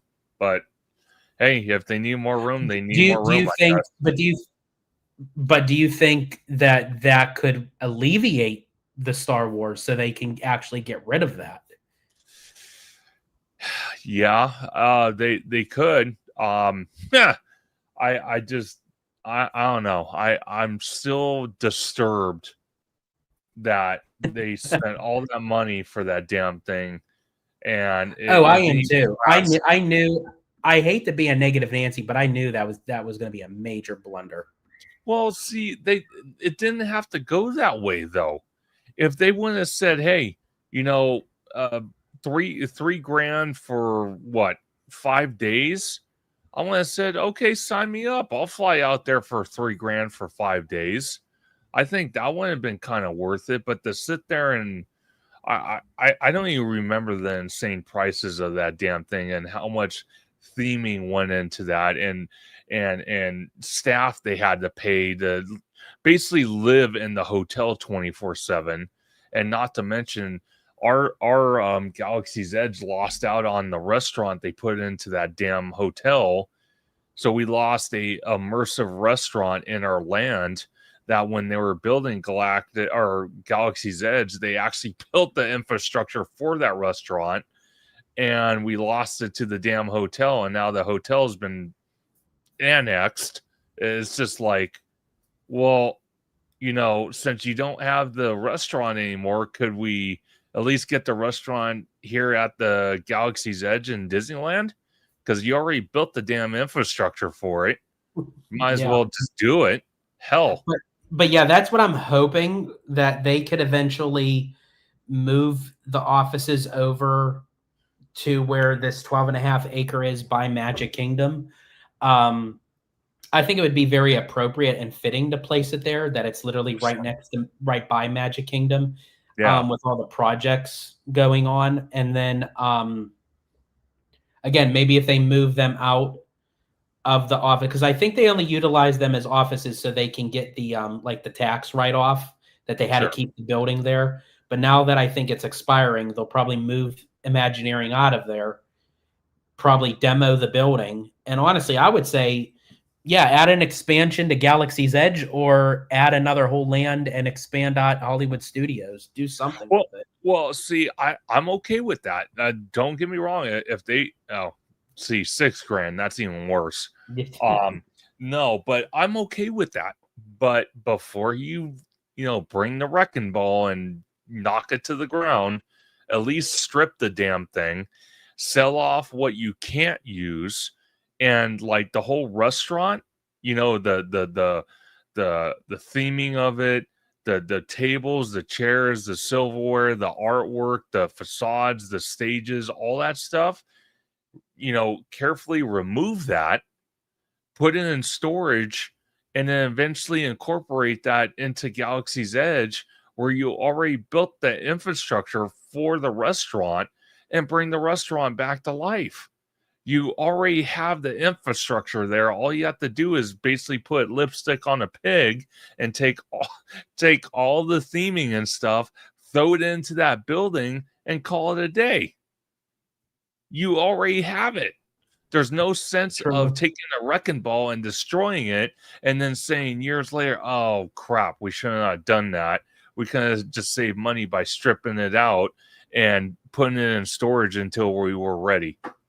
Honestly, I can see your point in anything of putting like lipstick on the pig, where you just have the structure and you could do something with it. I say, honestly, stick the damn pig in the oven and boom, you have a holiday ham. I say just get rid of the whole thing and like start from the ground up and make something even more. Because I feel like that the structure itself, the way that it was built, the rooms are very small.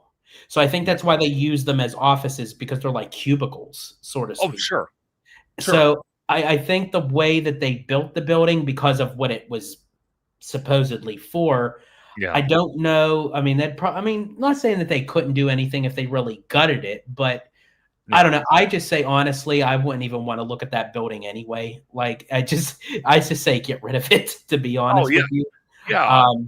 But I think, honestly, they need to do something with that space regardless. Oh, no, they do. I just kind of feel like at this point, if they strip it with if they strip the inside of the building and remove as much theming as they can out of that building, and either incorporate it into the Galaxy's Edge lands at Disneyland and at the Magic Kingdom, and then get rid of the rest, I'm fine with that. As long as they try to preserve as much as they can and incorporate it into current lands that they have on both the West Coast and East Coast, or maybe try to sell a lot of that stuff off to, fans.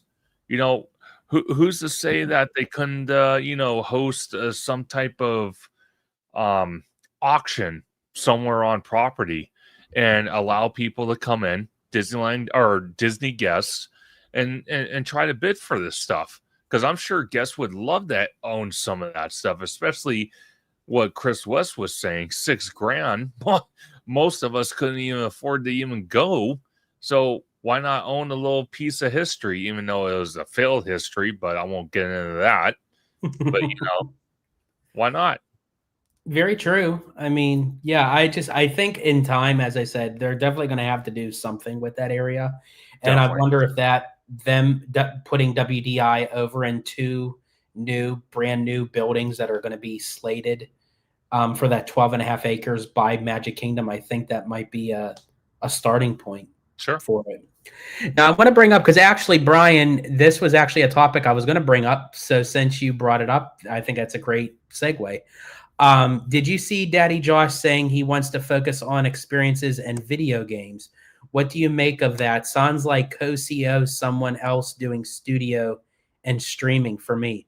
So I did hear some stuff on that. I do see a lot of people are saying, like, obviously Josh D'Amaro is now the front runner for CEO. I could actually see it. I really don't think Dana Walden has it at this point. And I really honestly don't see anyone else kind of taking over, because they're already saying that Iger is kind of going to stay behind even after he's off of the CEO chair. And he's going to stick around to kind of train the new CEO. And I was joking around with Chris West in the DMs, and he was saying, this guy's never going to leave. And I said, no, probably not. No. He's not going to be like front and center, but I think he's going to be there for some time. So he is. My only thing is, and I'm really hoping this is the case, that the board gives him less influence, even if he's behind the scenes. So he can still be part of the decision making, but his decision is not one and all. Final. Yeah, correct. Yeah. Yeah, I agree. So yeah, if he wants to stick around and show Josh the ropes and train him, because here's the thing, Josh was not a studio guy. He still has to know the ways around it. And I have seen too, he is gearing into the video game world big time. Yeah. Which I'm okay with that. The video game industry is huge. It makes a lot of money, and I think Disney wants to dip their toes into that. The only thing is he just has to be careful that's not the only thing that he's focused on, because video games ties into AI in a sense. Oh, yeah. With AR and VR and digital reality and all that stuff. And I don't want to see that take the place of physical things going into for park attractions and experiences. That's my only worry. And also, too, Conductor, you and I were talking about it earlier before the live, and I mentioned this before, but I don't think I actually physically talked to someone in conversation. But sure, recently with the new Olaf animatronic that they added over in Disneyland Paris, which I think is really cool, very lifelike, of how they literally brought a character from page to real life, and how he moves and how he walks and the scale of him, it's just the right size. As I said, I love that. I love that stuff. I love how WDI's R&D is working on that stuff. Hopefully we see more of that, and they just don't showcase it for one time and then you never see it again. But at the same time, I'm also concerned that I hope Disney doesn't go the route to get rid of actual character meet and greets. I still want them to strive with the technology and do great things, but I also still want to see a lot of traditional stuff as well. Yeah. But what say you on all that? Not even just the Olaf, but with just in the video game industry, that's the route that D'Amaro's going, and what have you. So I'm going to start with the video game industry. The video game industry, like you said, is very huge. Console gaming it's still a hot take. PC gaming, at least custom PC gaming, is very hot. So, if D'Amaro is the next CEO, and if he wants to focus on that, by all means. But like you said, you made a great point. You can't just, as a CEO, you can't just focus on one area. You have to focus on many areas of the company, all areas. That's why I honestly do think, like you said, Iger's going to stick around, for a while to kind of train Josh or whoever the next CEO is. It's probably going to be Josh, on all aspects of the company. But my thing is, you can't you can't sit there and focus on just the video game stuff, and then when you want to bring something to the parks, it kind of is lackluster because you're putting so much energy on one thing. I don't like that. I really don't. So I'm hoping that's not the direction they want to go. Now, talking about the Olaf character, And because and really quick, hold your thoughts on Olaf, because I want to bring Kiki and Lucas thing up, because this is sure, quite interesting. sure. Classic example of Peter Principle. Isn't it weird to say Iger has to train tomorrow? Disney is one of the biggest companies in the world. CEO shouldn't need training wheels. Principle equal, people get promoted to their level of incompetence, meaning they succeed in one role until the next jump become too big for their actual skill set. The Disney CEO job is about Wall Street political fights, billion-dollar deals, and content strategy, not park operations. Josh has never handled any of that. And I agree, actually, with everything that Kiki and Lucas said. That is very true. If you really need training and you need a previous CEO to be in the back of you, then that means that you're not qualified for the job. True. Did someone need to stand behind Iger when Eisner stepped down? Nope. So, and that's very true. All this stuff that was mentioned, and that's very true, even to what we were mentioning about the video games and the experiences with AI and digital technology. Really, DeMauro has no facets around it. He's only been he's been president of the resorts. He has worked in, customer service and all that, and he has been in parks and resorts. But when it comes to the big time stuff of what makes a CEO, I don't know how he's going to do with that. Well, see, again, shout out to Kiki and Luca. What awesome statements. Absolutely right. By far, that's what scares me. Again, it's throwing someone that doesn't know all aspects of the company. Now, minus, I think it's been a year or two now, it seems like wherever Iger has been going for, doing, conferences or going to the international parks, notice something. Josh is always with him. So, he might, he might be training him, but again, I couldn't agree more with Kiki and Luca and George, what you're saying as well. If you need to be trained by a former CEO on all aspects of the company, that's kind of scary. And Mr. Brian 13 makes a great point. Maybe that's why they're considering, or maybe even looking at, a co-CEO where Josh handles one half of the company and another person handles the other half of the company. That way the company in whole doesn't suffer. So maybe that's not such a horrible idea. And I don't understand, when people say, I don't how a dual CEO can work. Isn't that what the company was founded on from the very beginning? Walt and Roy did it as co-CEOs. They were the Disney brothers, Eisner and Wells. They did it at so I don't understand when they say, how can it work? History in time has showed us it does work. Yeah, because if you think about it, you have the business and you have the creative.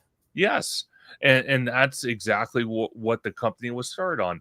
Roy Disney handled the financial and that type of stuff.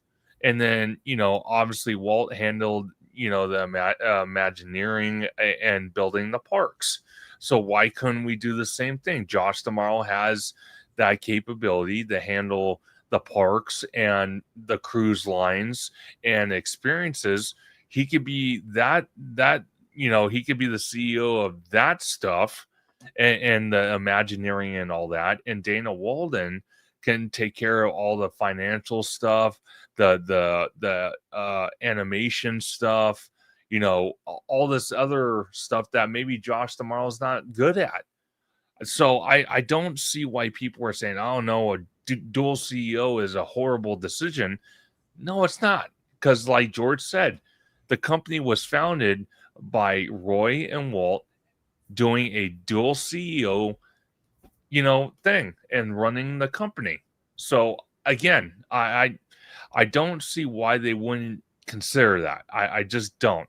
Because if they did a dual CEO position where they have Josh Tomorrow, they have Dana Walden, I can almost promise you that Bob Iger would still be in the background, but not for as long as if they only had Josh being the new CEO instead of a dual CEO consideration.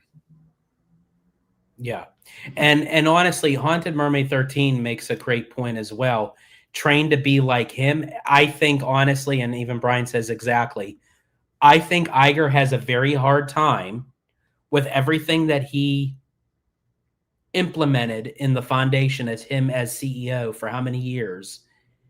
It's hard for him to let go, to not have some sort of control. Yeah. That some decision making that DeMauro can make might be brilliant, might work. Yeah. But Iger has to have his handprint on it to say, oh, well, I said that. I encouraged that. Well, okay, so this is a good point right here. So we're getting close to 2026. We're only what 20 no 30 days 30 days from the kickoff of 2026. Personally, I want to like to have seen this back in November or even late October.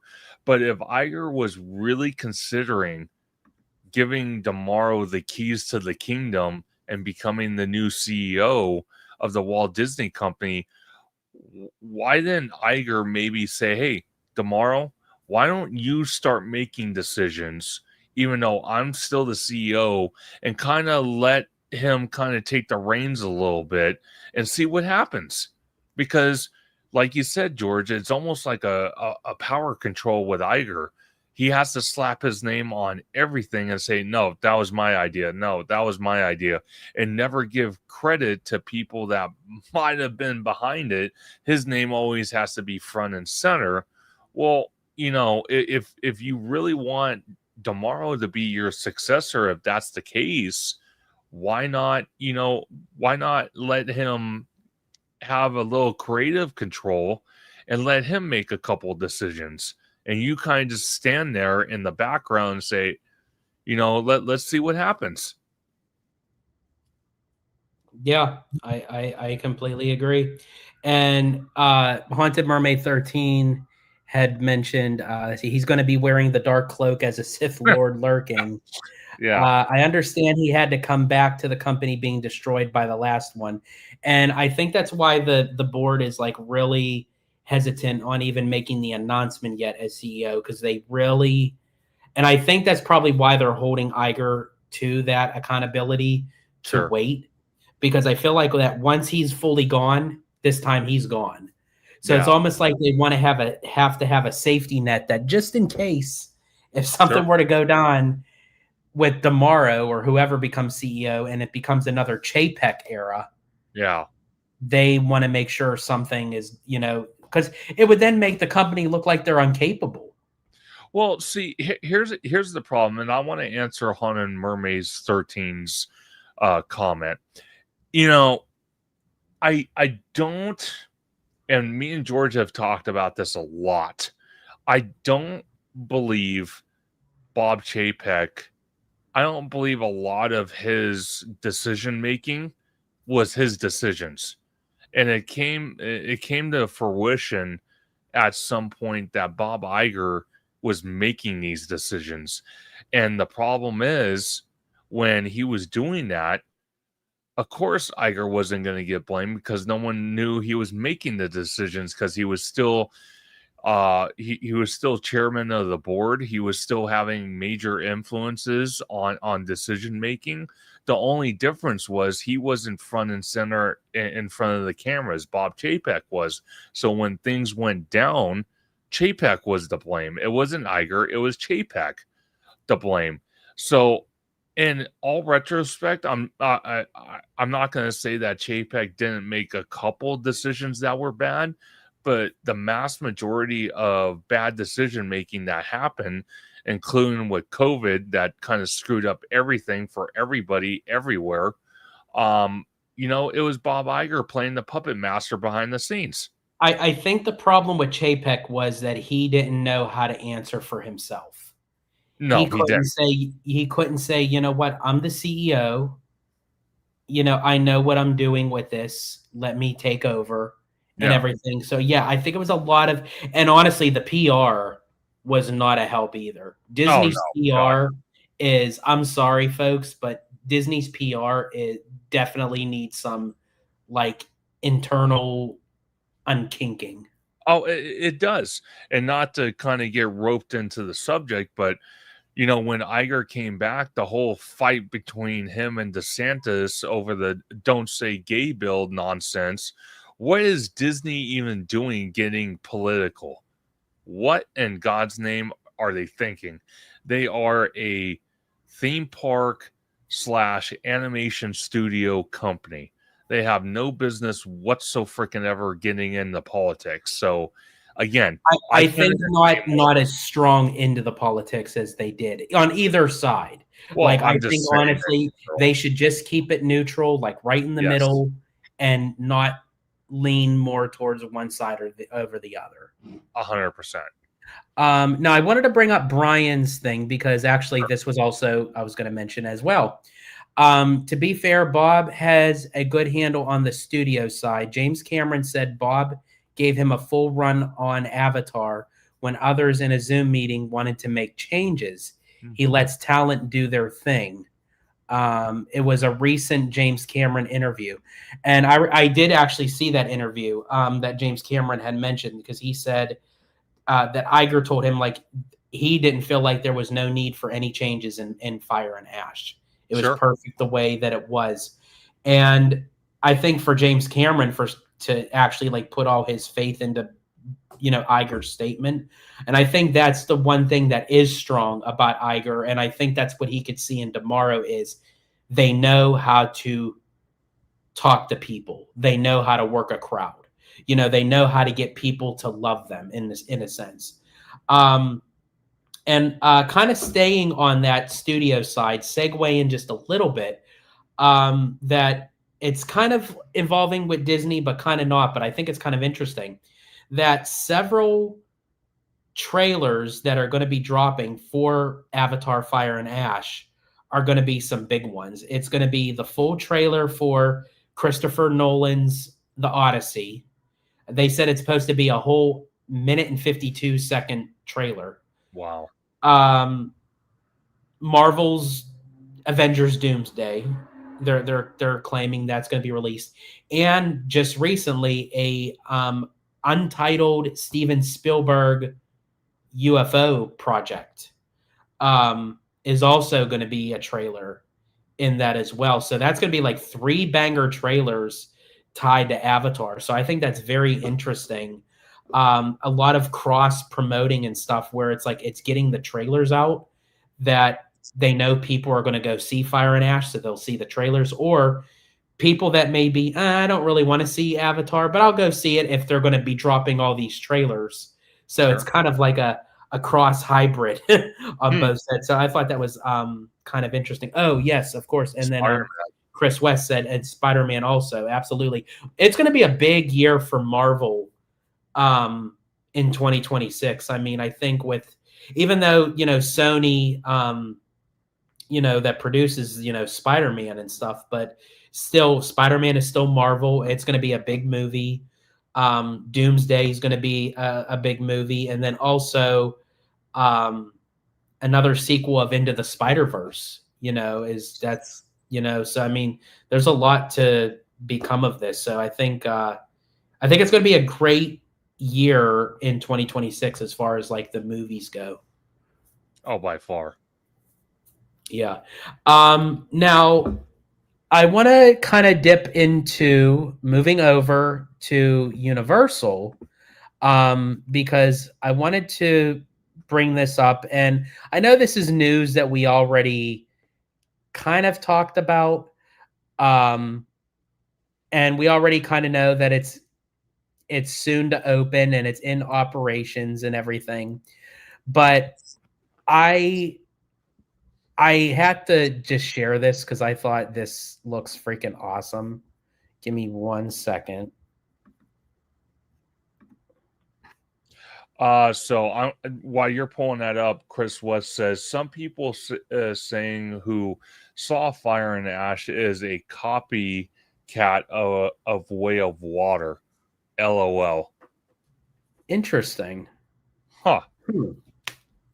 Well, Abby and I are definitely going to go see it, and we will be doing an out of theater review. So definitely check that out on Holo Gelato, because knowing us, we give you guys the full rundown, and we tell it like it is. If we really see it as a copycat of Way of Water, we will let you know. And that's another thing too. Is, as I said, James Cameron said that Fire and Ash needs to do quadruple the amount that he spent on it in order to continue on with the franchise. So we'll have to wait and see. That's like putting all his eggs in one basket. Yeah, no kidding. Good Lord. Huh. Okay, so I'm going to share my screen here. And I just had to bring this up because now, let me see. Did it go through to the... Yeah, perfect. Okay. So this is compliments to Universal High of showing basically the ride vehicle moving on the Fast and Furious coaster. And I have to say, it's not even just watching this vehicle going on the track, but it's like watching the cars, rotate along with the track. And I can imagine like the G-force of this thing when it, because again, you get that same kind of feeling with Cosmic Rewind, but this looks like, Cosmic Rewind on steroids, because it basically has the same kind of track layout that kind of Velocicoaster has. Yes. So as I mentioned before, it's like Velocicoaster and Cosmic Rewind had a love child, and that's Fast and Furious Hollywood Drift. Exactly. But I think now I wanted to ask you, because you've been to Universal recently and you've been doing some coverage on it yourself. What say you on, like, as far as like looking at the vehicle? Have you seen the vehicles move like in person? I have. I've seen them move in person, but not rotate, just move in a straight line. This is my actual first time seeing them rotate. So I'm super excited to see this in person on the 4th when we're there, because I'm sure they're going to have them going. One thing I would emphasize is once this attraction is open, and once they start gaining their revenue off this attraction, because it's going to attract people to the park and attract more people to buy an annual pass and whatnot. I would say going in the near future, I would like to see a lot more theming go into this attraction, not just on the outdoor queue, but also in the track layout. I kind of feel like they cut corners a little bit on the theming on, throughout the track layout, and even on the outdoor queue, because Theme Park Obsession, Universal High, I think even Theme Park Wizard posted it, that they were putting up these kind of like metal, almost like roofing type sheeting on the outdoor queue. And it almost looks like they ran out of funding to put like that plexiglass all the way around so you can kind of see through. And then they really don't have any theming on the track layout at all. So in the near future, once this attraction opens, I would really like to see theming go throughout the track. I think it's absolutely necessary, but I couldn't agree with you more. Watching this, it just entices me more and more to ride this. I cannot wait. I'm a thrill junkie, so I love this type of stuff. I'm not Six Flags thrill junkie worthy yet, but this is getting pretty close to my comfort, so I cannot wait for this. But like I said, in the near future, I would like to see more theming throughout the track because I think it needs it. It's missing that for sure. Yeah, and I think the thing with that is I don't know if they're going to add a lot more theme because when Abby and I attended the LA Comic-Con, we attended the Universal panel, and Universal basically said, right, this is not really for Fast and Furious. This is more so to pay tribute to the stunt men and women in the industry. Yeah. For which I thought that was kind of interesting. Then why even put it behind Fast and the Furious in the first place? But I think it's because Vin Diesel, aches for like being in an attraction.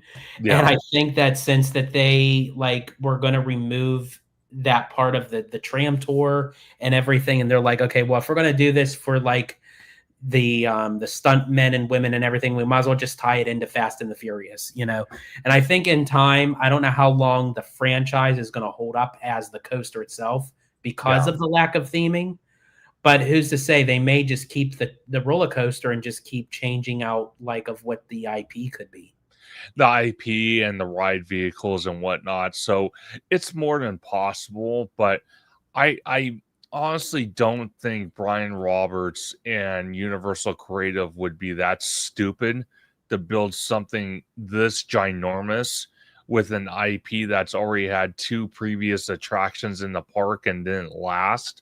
If they didn't know something we all don't. They would have not, torn down the Castle Theater. They would have not torn down the Animal Actors Theater show. And they would have not spent all this money on special foundation work for this coaster if they weren't sure that this coaster was not going to last for years to come. Oh yeah, I think the coaster is going to last years to come. I'm just curious to see the title of Fast and the Furious. Sure. That's to still be seen, but yeah, the coaster itself is there to stay, regardless.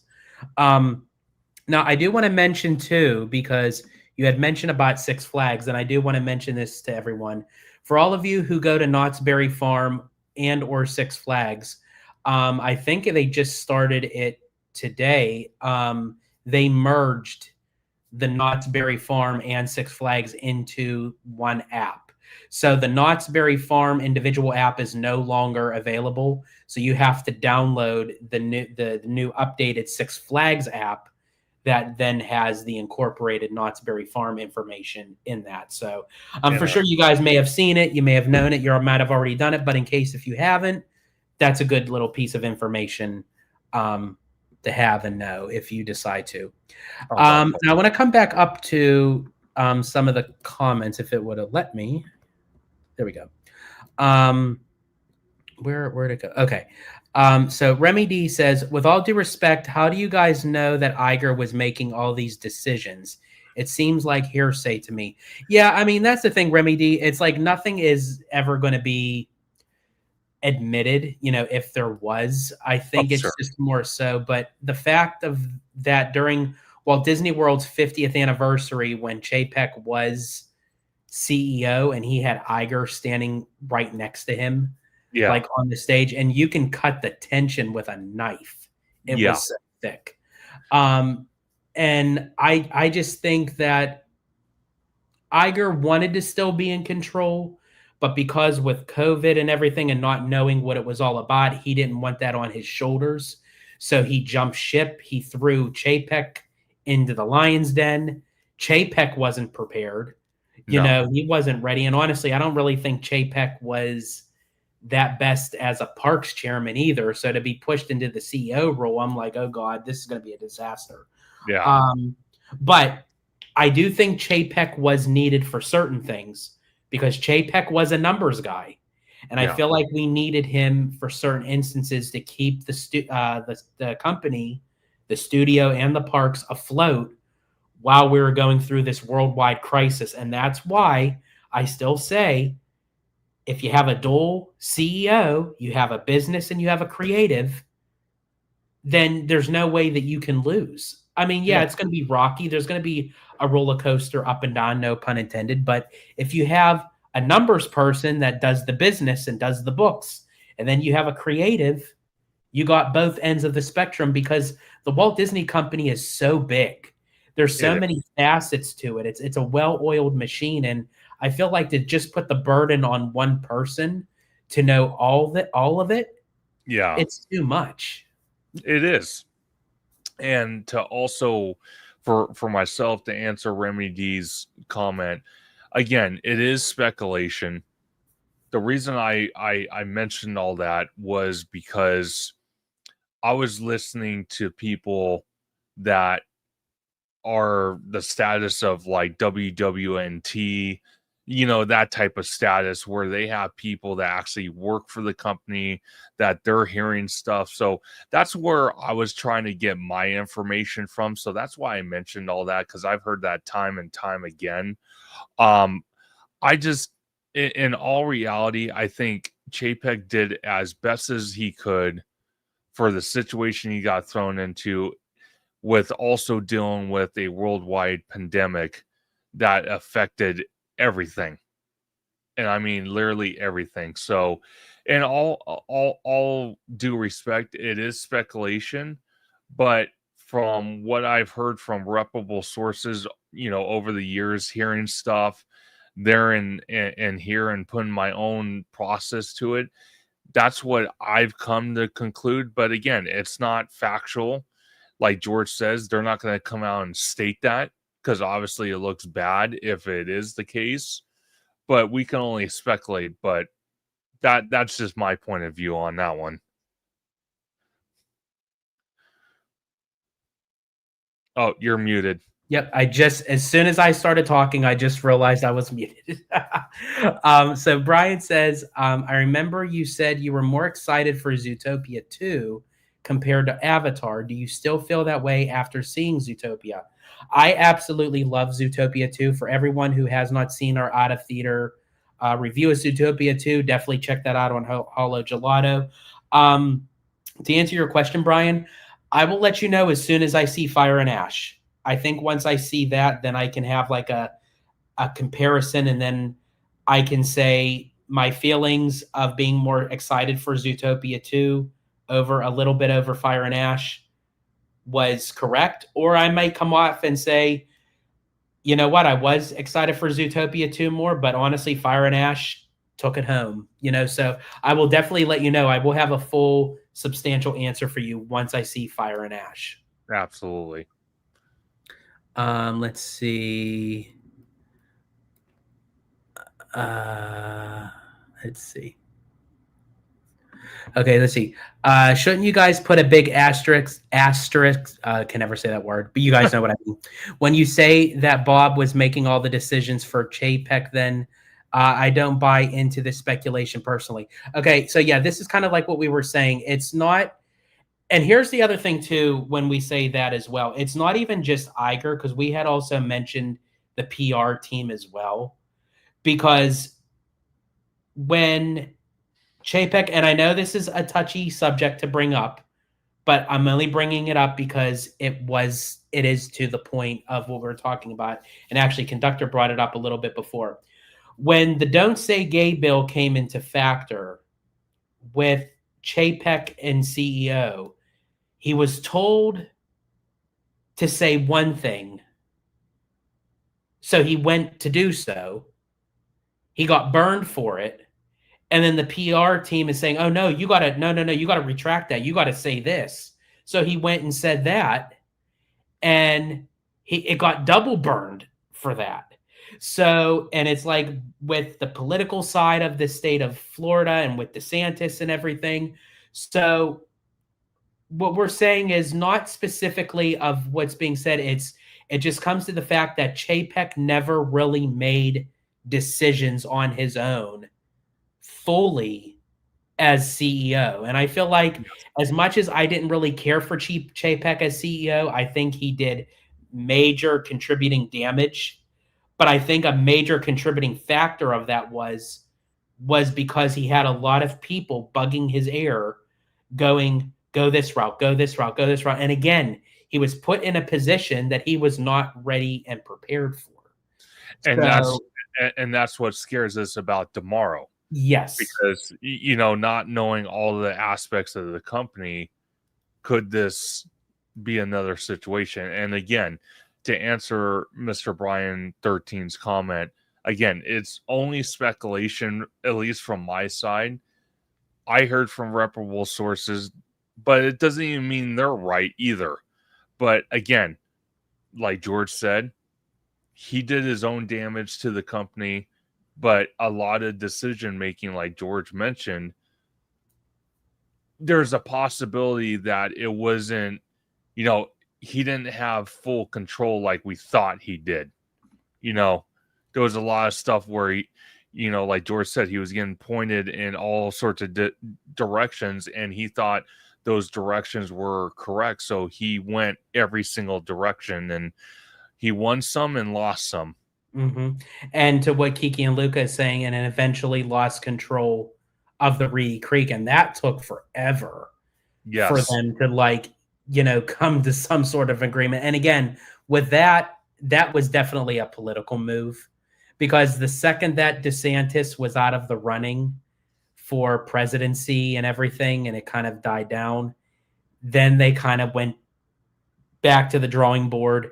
His people and Disney's people kind of came together, came up with, I guess what you can call some sort of like an agreement. I guess you can compromised, But I think honestly, it's not just one person to blame. I feel like Chapek did damage with certain things. I felt Iger did damage with certain decisions. And again, it's not saying that they're supposed to be perfect. Nobody's perfect. We're all human. But this is why I feel like a dual CEO is meant for a company like Disney. And I couldn't agree more. Something like this doesn't occur again. Yeah, I couldn't agree more. I seriously, and to be honest, that's something they should really, really, really strive for. Just because you have a board does not mean one guy like Iger should handle the entire company. Now, the reason why Iger's gone away with it, originally when he was CEO, and then now that he returned as CEO and he's going to leave again for the second time, is because he kind of had history in his background of a lot of these areas of the Walt Disney Company with working with other companies that he used to work for before he came to the Walt Disney Company. So that's why he kind of has a better angle on things. But again, that's just speculation as well. And Kiki and Luca says Disney has a lot of LGBTQ working for them. Disney had to take a stand for their employees. Absolutely. Yes. Disney has to stand by the people that basically work the company in that sense. As far as I think what caused it, I think it wasn't like really, I think it was just how it was done with Chapek. Yeah. It just didn't look good on his part, where he's being told one thing, he says it, and then they're saying retract it, now say this.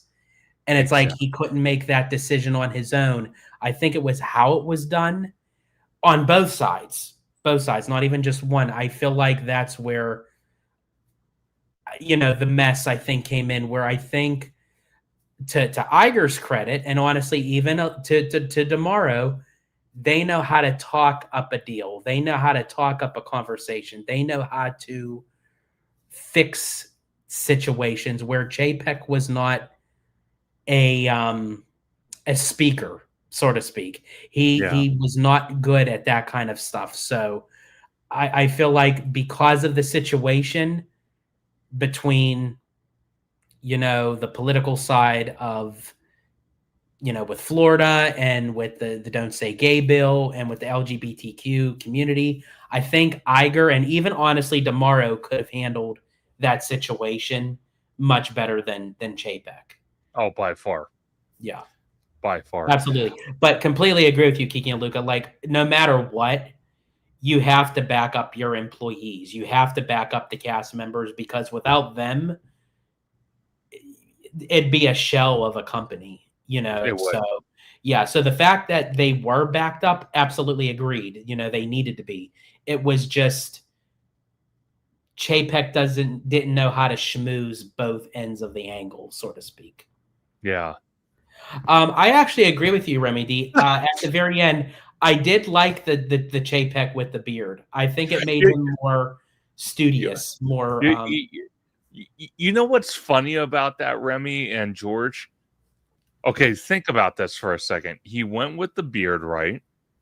It looks good, but when we saw what the Avengers E-ticket was going to be, and King Thanos, did you notice some? He also had a beard. Had a beard. Oh, absolutely. That was Chapek through and through. And then after the fact, then they let him go, and he's like, "Damn, I just grew this beard for nothing."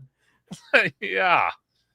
Oh man. In a sense, I did feel bad for him, just of the position that he was like as a person. I'm for sure as a person, he's a really nice guy, and it's nothing against him. I'm only speaking of how his report was as chairman of parks and then eventually CEO for the Walt Disney Company. When he worked in consumer products, I thought he did really well. Definitely. Because again, he was a numbers guy. When he was a genius when he came up with the fact of releasing Disney DVD movies and then putting them back in the vault kind of thing. Yeah. Like, he worked that with Eisner at the time, and it worked, because people were buying the DVDs saying like, "Oh, we need to get these before it's gone for another 10 years, Exactly. And then definitely right here with Haunted Mermaid 13, much love to all the cast members. Absolutely. Cast members is a big part of what makes Disney, and, whether it's in the parks, whether it's in the studio, what have you, they make the magic happen. So, best of love to the cast members. Absolutely. See, he got the name Chapek, yep, because he was a numbers guy and diminished the guest experience. Yes, he took what he knew, which was the numbers, he literally took it down to the bone. I still, for the life of me, I still don't know why Magical Express was taken out. I still don't even know why they haven't brought it back. They brought back some sort of thing with it, but keep Magical Express. I'm sorry, Magical Express and the Great Movie Ride. I will never forgive Disney for removing those entirely. Yes. No, 100%. I'm sorry, Disney. There's a lot of things I agree with you on, but there are some things that I disagree with on. And the Magical Express and the Great Movie Ride, I'm sorry, that hit me big time. No, it absolutely did. And Haunted Mermaid, oh my gosh, her comment is actually spot on. Because when I did my Conductor Sunday live stream on Sunday with OG and Leaving Today's podcast, she was she was in the chat, and I tell you what, towards the end there, I was on a rant, dude, because I'm like, Disney this, cheap this, cheap that. She was sticking around for all of it, so I give her kudos for that. Not just being a cast member, but listening to my ranting. I will have to make a shirt that says that Haunted Mermaid 13. One of these days, I will make a shirt that says that for sure. There you go. And Kiki and Lucas says Magical Express was huge because it kept guests in the Disney bubble. Absolutely. I loved the Magical Express. It was literally leaving, the outside world. You land in the Orlando International Airport. You have your luggage taken care of by Disney. You get on the bus, and the magic starts literally in the airport. They take you to your resort. You get picked up at the end of your stay, dropped off. Again, luggage taken care of. Like, that was like the creme de la creme. Like, I don't know, why that was even a consideration to get rid of. Yeah, it's crazy. And Kiki and Luca says, Mermaid has always been one of the best contributors on all of the Disney YouTube channels. Absolutely. We're happy that she's here and glad. And I absolutely love the conversation, contributing to the topics and everything. So yes, absolutely. Thank you so much, Haunted Mermaid 13, for being here. Absolutely. One, I don't know if you have it on your list of topics, George, but I don't know if you have if you have the article. I don't remember if it's from Mickey Visit or one of these guys about the information of the change that's happening to the Pixar Pier gate. Oh, yes, I will bring that up. While I look up that, actually, I forgot. You were talking about the Olaf, and you didn't get to finish. So, yeah. So while you're doing that, so the Olaf character, absolutely incredible. The latest episode of what's the YouTube channel called? I keep forgetting what it is. It's called Imagineering. Is that what it's called? I forgot. I'm so what was it? The Imagineering YouTube channel. What was it? We call it Imagineering. Okay, so we call it Imagineering. Seeing Olaf was absolutely incredible. Seeing the world of Frozen, absolutely incredible. And I would love to say with an open heart, I would love to see, animatronics roaming around lands of the Disney parks, domestically at Walt Disney World and Disneyland. But sorry to say it, and I hate to be a downer, people can't be trusted. We saw in that episode where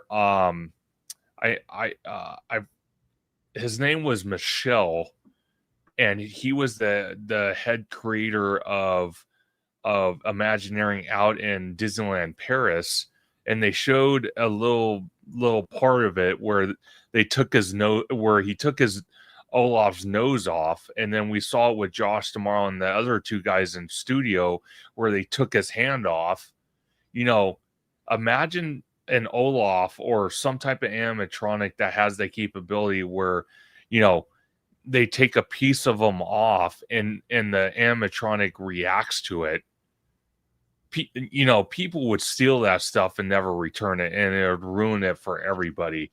So to have a roaming character like that in the domestic parks, I just don't see that coming. And if they do bring some like that, I'm telling you right now, it's going to be behind barricades. There's no way they're going to allow those things to be roaming. Now, minus they had the little robots in Galaxy's Edge they're actually taking part of to be in the new Mandalorian Grogu movie. But I don't know. That character Olaf was absolutely incredible. I just don't trust people out here in the domestic parks. We saw it just recently the other day. Theme Park Obsession posted something on X where it showed a kid at Super Nintendo World and Epic Universe climbing on top of the red boxes where Mario and Luigi do their meet and greet. It's like, first of all, where's the parents? Second of all, did they get banned? Because I think that needs to happen. It's disgusting and distasteful that we have that type of behavior. And we even see it at our Super Nintendo World out here in Hollywood. They had to rope off the little Mario and Luigi snowman character because people couldn't be trusted. It's distasteful that these parks domestically have to go that route, but yet you look at the international parks where they're a lot more stricter with their rules, and I'm glad they are. And they can have nice things like roaming characters like Olaf and other things that the domestic parks can only dream of having because of the horrible guest behavior that we see. Yeah, I completely agree. Like, we ruin it for ourselves. We really Yeah. do. We cannot have nice things because people just don't know how to be respectful and follow the rules. And it's just creatures of habit where we just like know what the rules are, but we're like, you know what? No, we're not going to do it. Yeah. But Haunted Mermaid 13 says, I can't be trusted near the baby droids at Star Wars Land because I know I'll grab one and bolt. Oh, hey, at least you're honest. At least you're not Hey, trying yeah. She owns up to it. She's like, that's me. So, and Zachary Cleary says, I appreciated the great movie ride. That ride showed films that changed Hollywood forever. As a movie type of guy, I really do appreciate a lot more. It's really, really sad that they took it out. I'm right there with you, Zachary. Like, don't even get me started with that because, as I said, I will literally. I talk about a rant. My rant Yeah. will come with the great movie ride. I don't want you shutting up, George. Just shut up. I know. I will keep going. I swear I will. Let's see. Brian says Mirror's buses aren't the worst service, but it's not included. Exactly. Yeah. And the Mirror's contract was like under like the Magical Express. It was Mirror's, but yeah, it's just not the same. And then really quick here, Remy D, I saw a YouTube video the other day on the history of Magical Express. The host made good points on why they took it away. The job of ME was to increase hotel occupancy, and Disney reached their goal. Interesting. I'll have to check that out. Yeah. And then we have Mademoiselle gifting 5 Holo Gelato memberships. Thank you so much, Mademoiselle. Greatly appreciate you. And for all of you who got those memberships, I hope you'll be able to enjoy it. As I said, there will be a lot more member exclusive content coming your way, as long as with the other regular stuff on the channel. So definitely enjoy it for sure. Let's see. Remy D says SNW should have had a kids play area themed to platforming in the Mario games for a Super Nintendo world. Yeah. Then these kids can parkour to their heart's content. Exactly. And I couldn't agree more. And before I continue, thank you, Mademoiselle, for gifting those 5 Holo Gelato memberships. Deeply appreciate it. But to answer Remedy's comment, absolutely. If you look at Hollywood, they have Jurassic World the ride, and then they have the kids play area where they climb all over stuff and touch and grab and all this other stuff. So I don't see why Nintendo couldn't do it, but they didn't. So this is what we're left with: horrible guest behavior. So yeah, that's what it definitely. Let me see. Just catching up here. Let's see. Do you know about the infamous mayor of Toontown? It's a squirrel who takes sandwiches out of guest bags. Oh, there was a squirrel who snatched an eye from a Mickey Stuffy at Tomorrowland. Oh, geez. It's interesting. Disneyland squirrels can't be trusted. Yeah, here's the thing. The animals at the Disney parks, they feel like, you talk about like high end, like they know their business. They're like, this is our special access. We roam around and we get to do whatever we want, especially like the Disneyland ducks. Here's the thing. The Disneyland ducks love turkey leg. Those things are freaking cannibals. They will eat they will devour a turkey leg till the cows come home. And it's so funny because they're almost treated like cast members to the point, because if you have either the mother duck or the daddy duck with ducklings behind them, usually you'll have like cast members surrounding them and kind of escorting them. It's so funny. It's hilarious to watch. It really is. It's awesome. Oh yeah, absolutely. I always said, if I could be like reincarnated into another life, like after like I pass on, I would want to come back as a Disneyland duck. Oh, Like just to 100%. chill, walk around in the park all day, get fed, like I'd be in my freaking glory. Oh, yeah. But since we caught up with the comments, I'm going to share my screen here, and this is what Conductor was saying. And yes, this was definitely still part of our topics. So this is coming from Theme Park IQ. New Disneyland has filed a permit to replace the perimeter fence and install a new gate as part of the new Coco attraction construction in Disney California Adventure. Permit entry, DCA site development, Disneyland Drive, site work, replace perimeter fence with new 727-inch feet by 16 feet high fence and 21 inch foot by 16 feet high gate with electrical. So I guess they're going to add like an electrical fence to it. So again, people don't decide to do something stupid and try climbing it. Yeah, exactly. No kidding.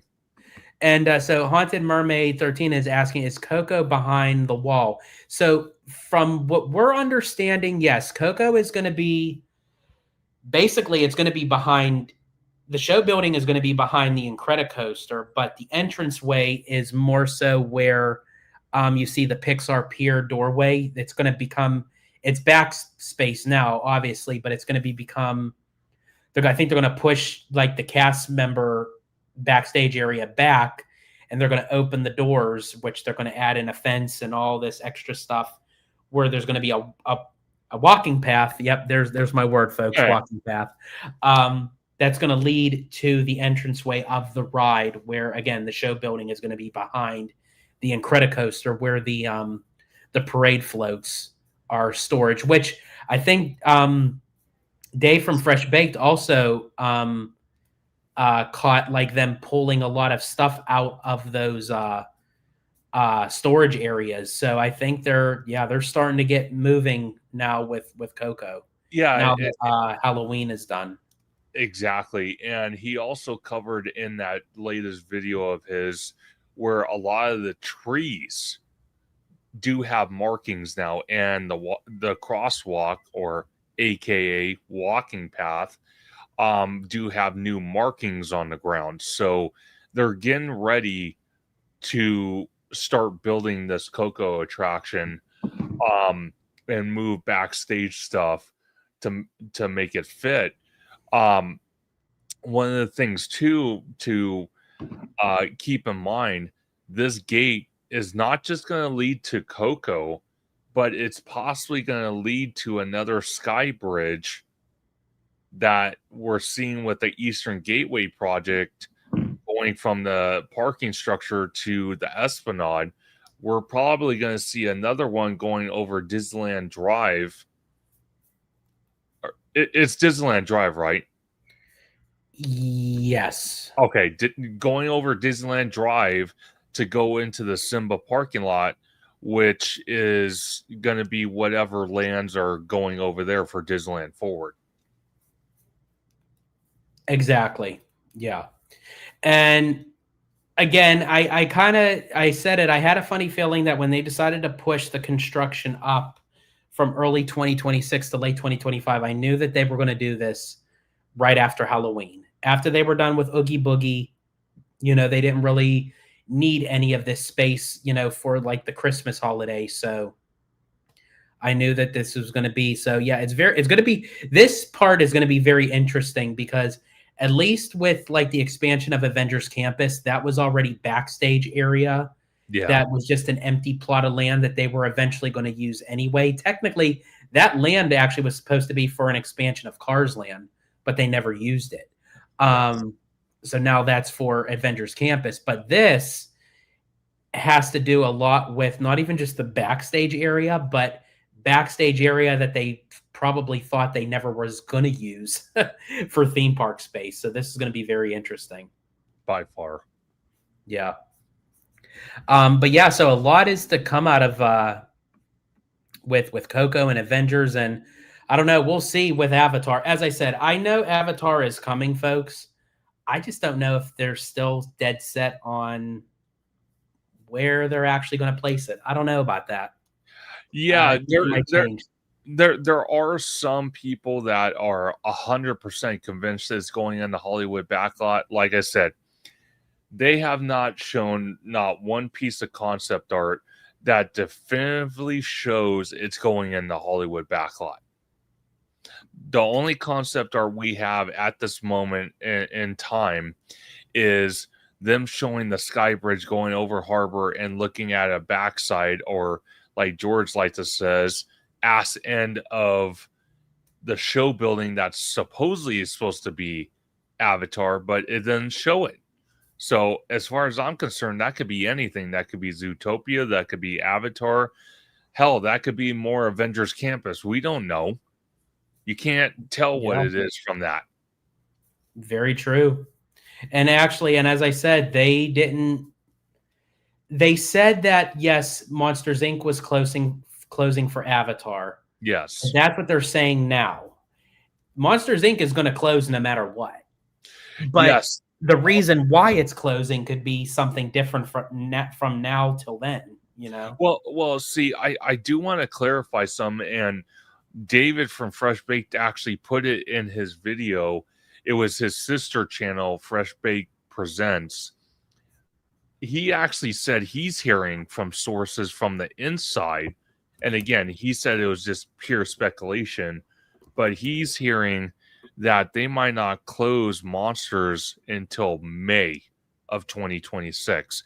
And they might not start demoing until August 2026.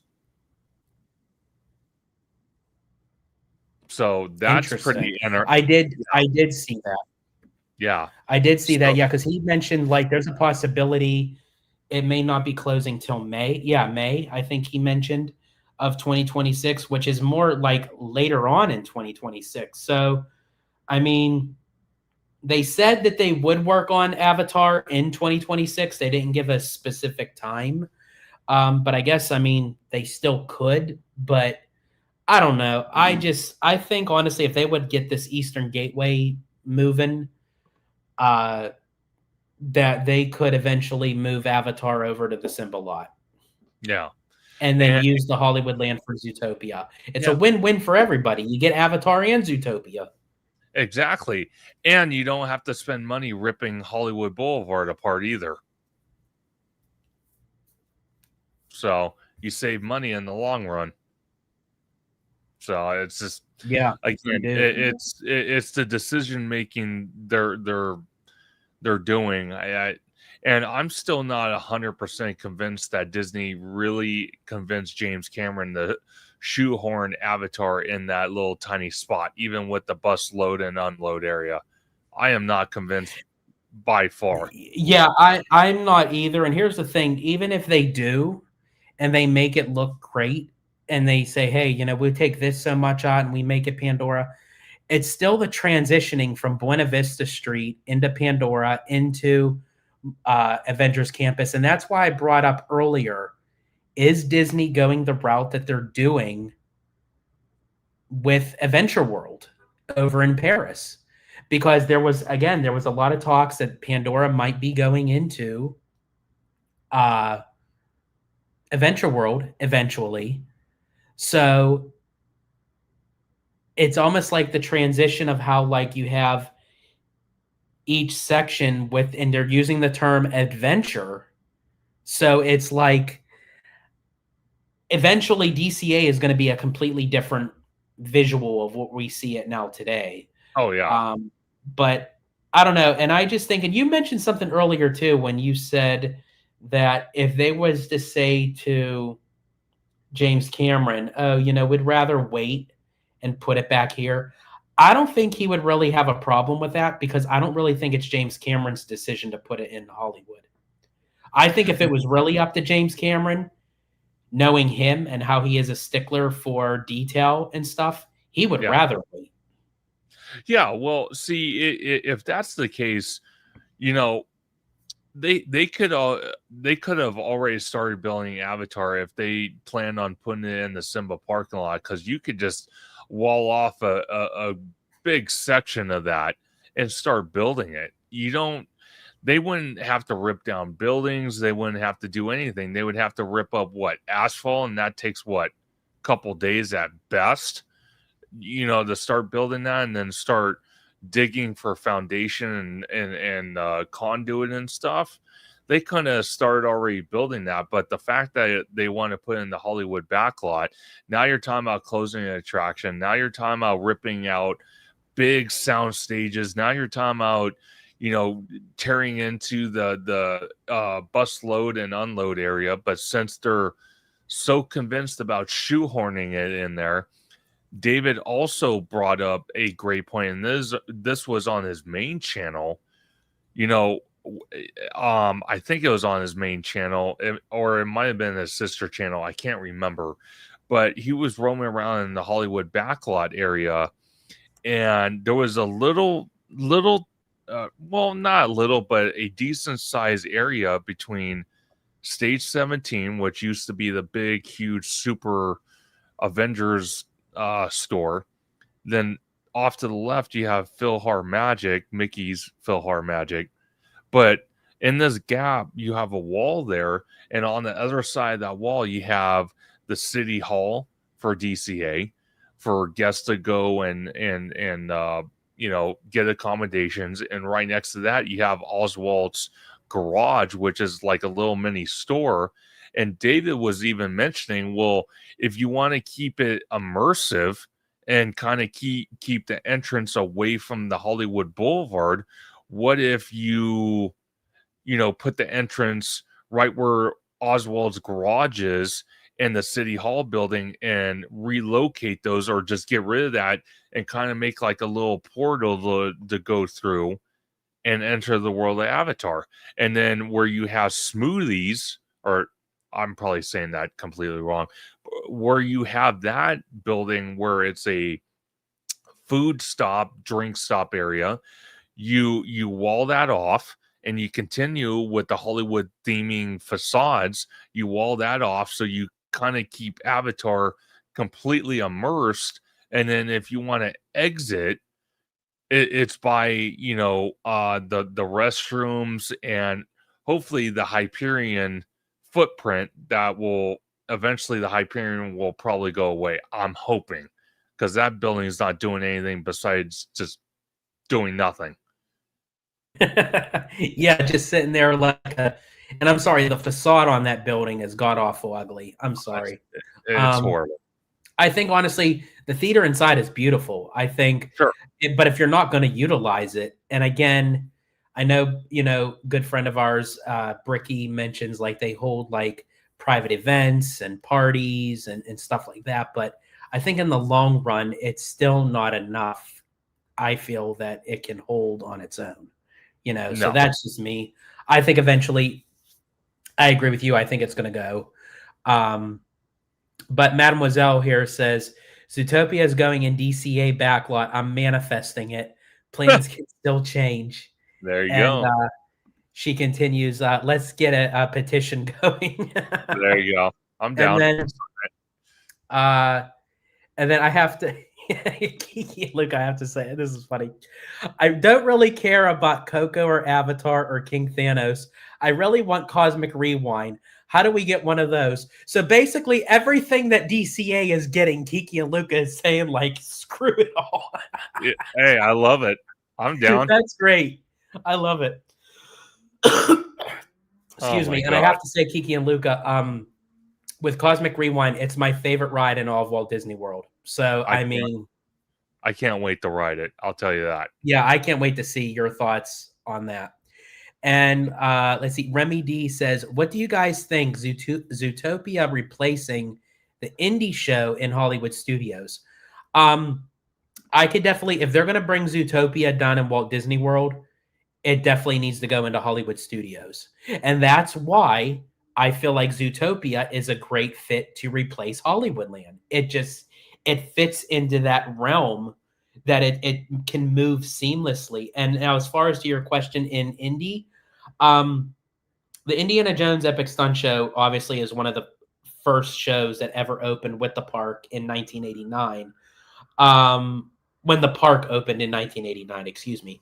And I think honestly, it's due for something new.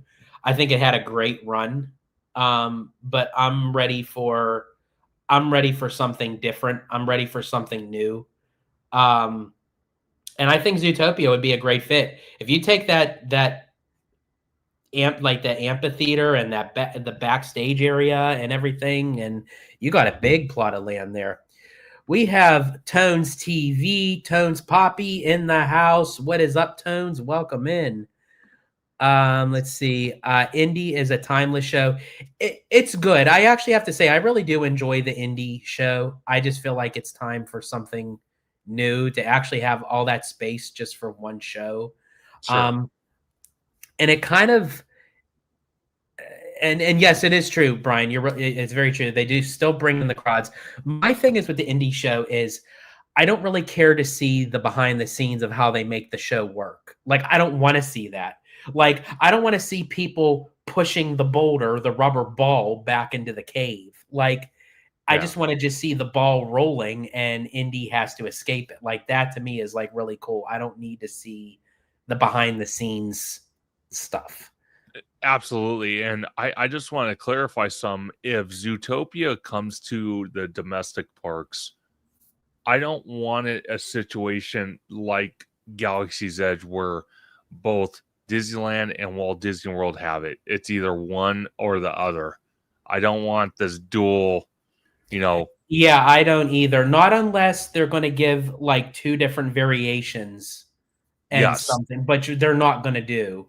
No. Because they're going to save money and just make a replica copy of it. That's exactly. So I rather either one resort has it and one doesn't.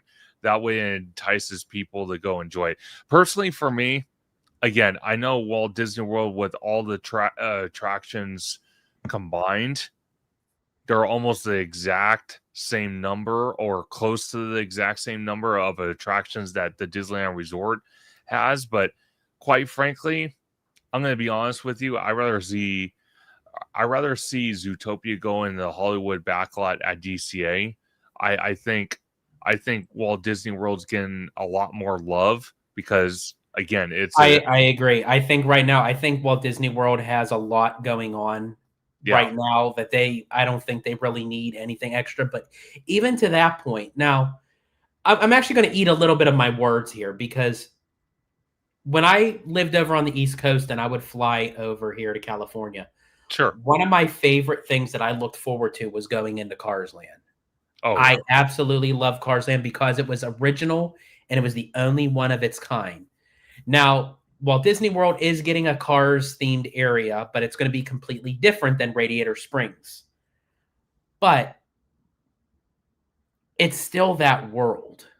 So it's almost like now it has something in common with Disneyland, like with DCA. I like different things. As I said, so I'm okay with different looks with the same IP, but if I really had to pick, I'd have a completely new, different IP in general. By far. And like I said, if they want to bring two Zootopia lands to the domestic parks, one at Walt Disney World, one at the Disneyland Resort, I want dramatic differences between the two lands. I don't want the exact same thing. Say, Haunted Mermaid 13 said, yesterday Iger posted a Zootopia Instagram post, and I wrote in the comments, this would be great as a land at DCA. You go, Haunted Mermaid 13. That's it. Nice. There you go. Perfect. Hit them right on the spot. I love it. Have you guys ever seen the movie Animal House? Yes. Yes. And they go, Toga, Toga, Toga. We need to all go up to Burbank and go, Zootopia, Zootopia. Yeah. Hey, you know what? Hey, you just gave me an idea, because if there's enough George, you want to tell them what we're doing on the 14th or the 16th? The 14th. Yeah. So On December 14th, uh,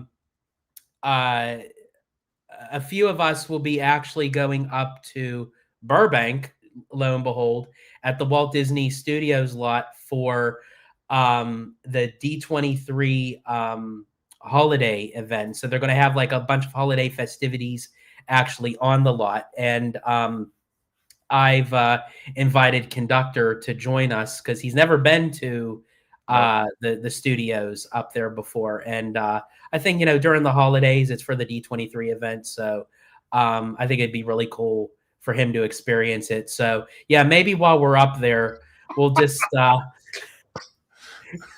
you never know with me, folks, because here's the thing. FYI, for all of you who really don't know me, I'm the type of person, or you may have known me already just by one live show. I don't give a shit.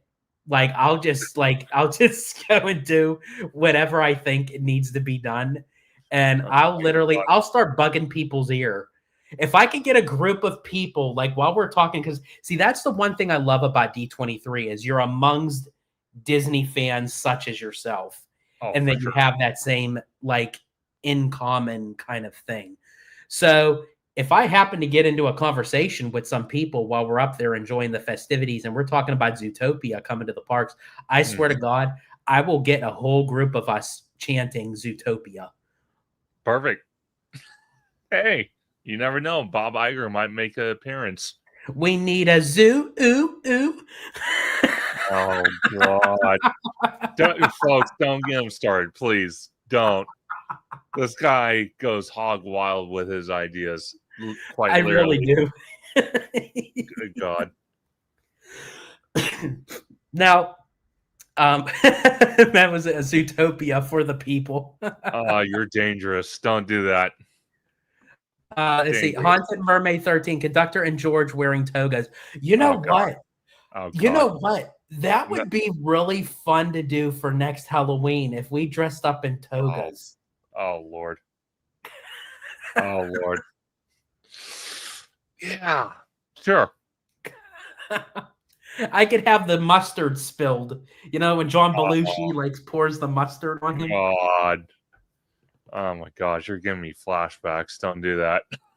Oh my God. I know, folks, I'm going on Animal House, but I just have to say, because I mentioned it as a reference, but my favorite line in that whole entire movie was John Belushi when he goes, "They took the bar, the whole effing bar." That was classic. I'm not going to lie. That was awesome. I absolutely love that movie. Classic movie. Oh, man.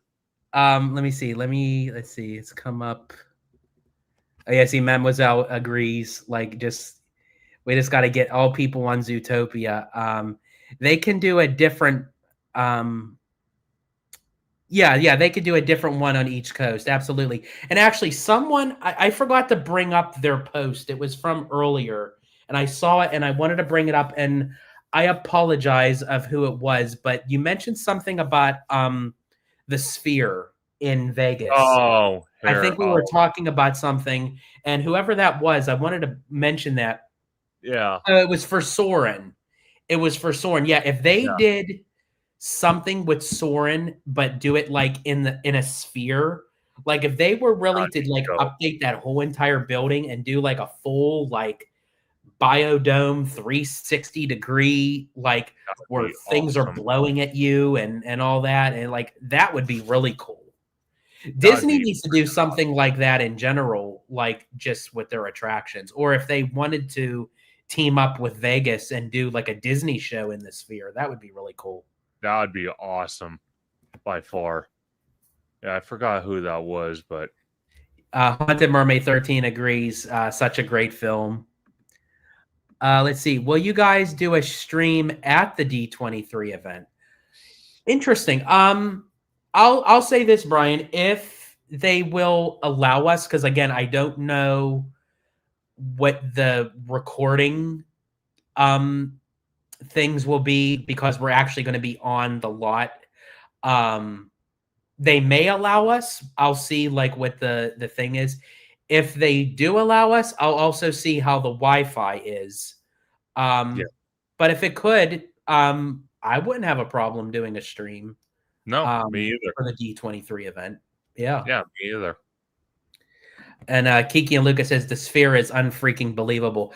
I really want to do it so bad. I know Peter just got back from doing the Wizard of Oz, and he ended up catching one of the apples in the scene where the trees are throwing the apples. Yes. Yeah, like that's cool. Yeah, that would be so cool. Like for me, like I would just do that for everything. Like I would do like a Lord of the Rings kind of thing. Oh, and just have like freaking brimstone just drop on people's heads. Like, oh, that would be awesome. you know what? You know what's interesting? That's a great place to see a concert because when U2 was there, I had a friend go to that, and he said just being inside watching a concert and just the surroundings, the atmosphere, the sound quality, just like top notch. So, oh yeah, it's freaking unbelievable by far. Oh yeah, I believe it. Like that, I can't believe like that's going to be like the future of things that, to come. Like, and that's the one thing I think is very popular in Vegas right now. So, oh yeah. Yeah, so I can't wait to actually experience it in person because that's actually where the Backstreet Boys actually play too. Yeah, and it's so funny because the Sphere has been it's so common now to see it on Instagram posts, social media posts in general, and some of the sports games kind of use that as a reference. Oh, there you go. Remy D. It was his comment. Let me see. So Remy said it was his comment. Oh, okay. Yeah. Yeah. Sorry about that, Remy. Yeah. I knew someone brought it up with the Sphere, and I looked at it, and then we just got on to the topic, and I meant to go back to it and I forgot, but since we were talking about all this, it reminded me. So yeah. So thank you for bringing that up. Definitely. Now, I wanted to share my screen again because I talked about this, I believe, on a past live or a video, but I wanted to get your take on it, Conductor, because we were talking about Imagineering. So this was on, I believe, not the recent, we call it Imagineering. I think, or maybe it was the recent. It was either the recent or the last one. It was. Okay. So this was this actually came from Scott Gustin. He posted this on November 24th. Walt Disney Imagineering shared insane video of its next-gen real-time front-facing projection mapping, adding new emotions like crying and blushing. Disney says the tech will bring characters like Mike Wazowski, Lightning McQueen, and even Hades to life. Now, I thought this was unbelievable of what they actually did with the projection mapping and how they literally are able to make realistic like tears of someone crying, blood if someone gets hurt, blushing in the cheeks. And I just thought that was amazing. And again, if this is part of the R&D, I really want to see this incorporated in the park attractions as the next gen thing. But I thought was very interesting is the characters that they just gave as like who they can utilize. And it was Mike Wazowski, Lightning McQueen, and even Hades. So obviously Lightning McQueen, they already have him utilized, in Cars Land. They could update the, the Cars audio animatronics or what have you. For Mike Wazowski, with the new Monsters Inc. land, there's going to be the Monsters Inc. ride. They could utilize him in maybe for like a pre-show or in the queue or in the ride itself. Or there's also the Monsters Inc. show that's taking over the Muppets building. So that could eventually be utilized. So we can kind of see where that's going. But when they mentioned Hades, that I thought was very interesting as kind of like a little nod or a little teaser to say, is Hades going to be one of the villains that they make like a full audio animatronic with this new tech in Villains Land? Is he going to be utilized in the land itself? Is he going to be utilized in one of the rides? So I think it's very interesting that they mentioned Hades. But what say you on everything, the tech behind it, and the characters that they mentioned of that can utilize this tech?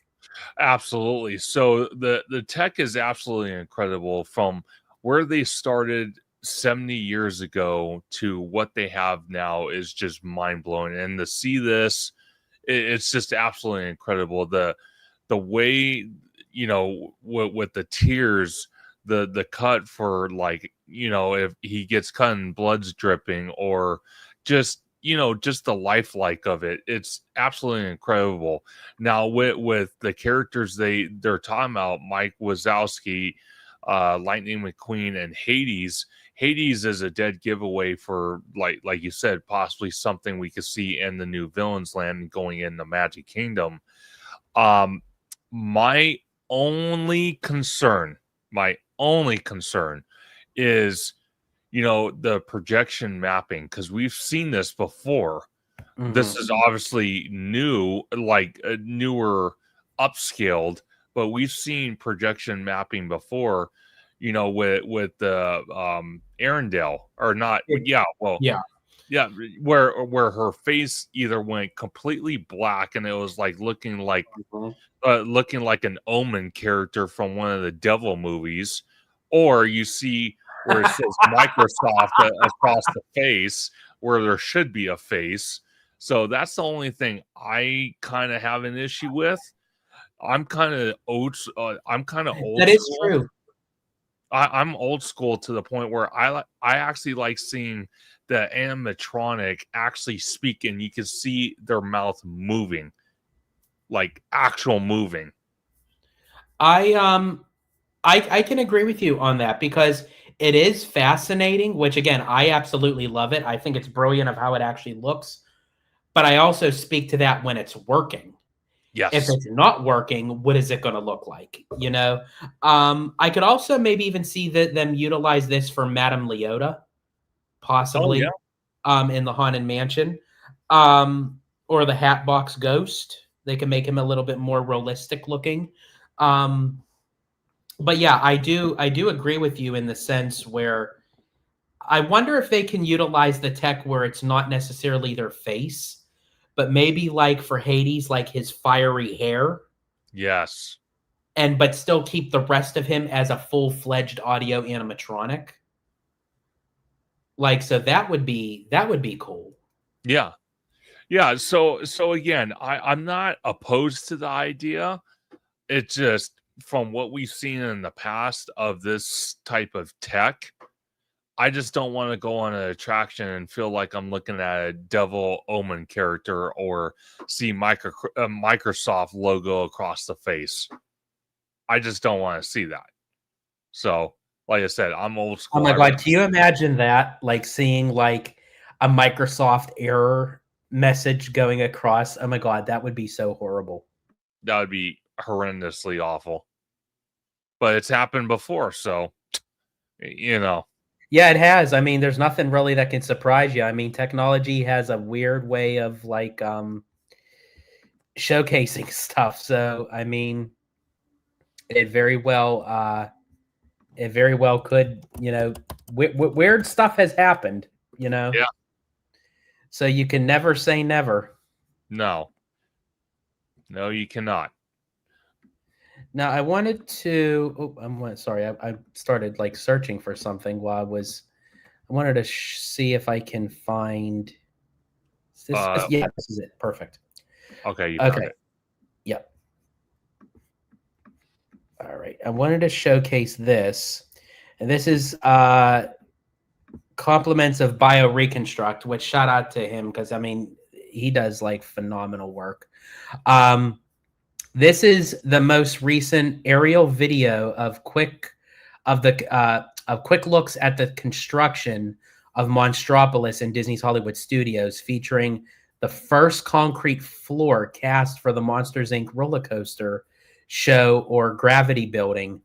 Seen also as a grid of pilings in progress for next sections of the floor. So I wanted to showcase this just because of how like construction is like really maneuvering down in Florida, and to actually see like a major milestone for the Monsters Inc. roller coaster of like what we're looking at now, and then eventually when it's done, what it's going to look like, this awesome e-ticket attraction. And then when it's all said and done, we're going to look back and say, do you remember when it was just a pile of dirt?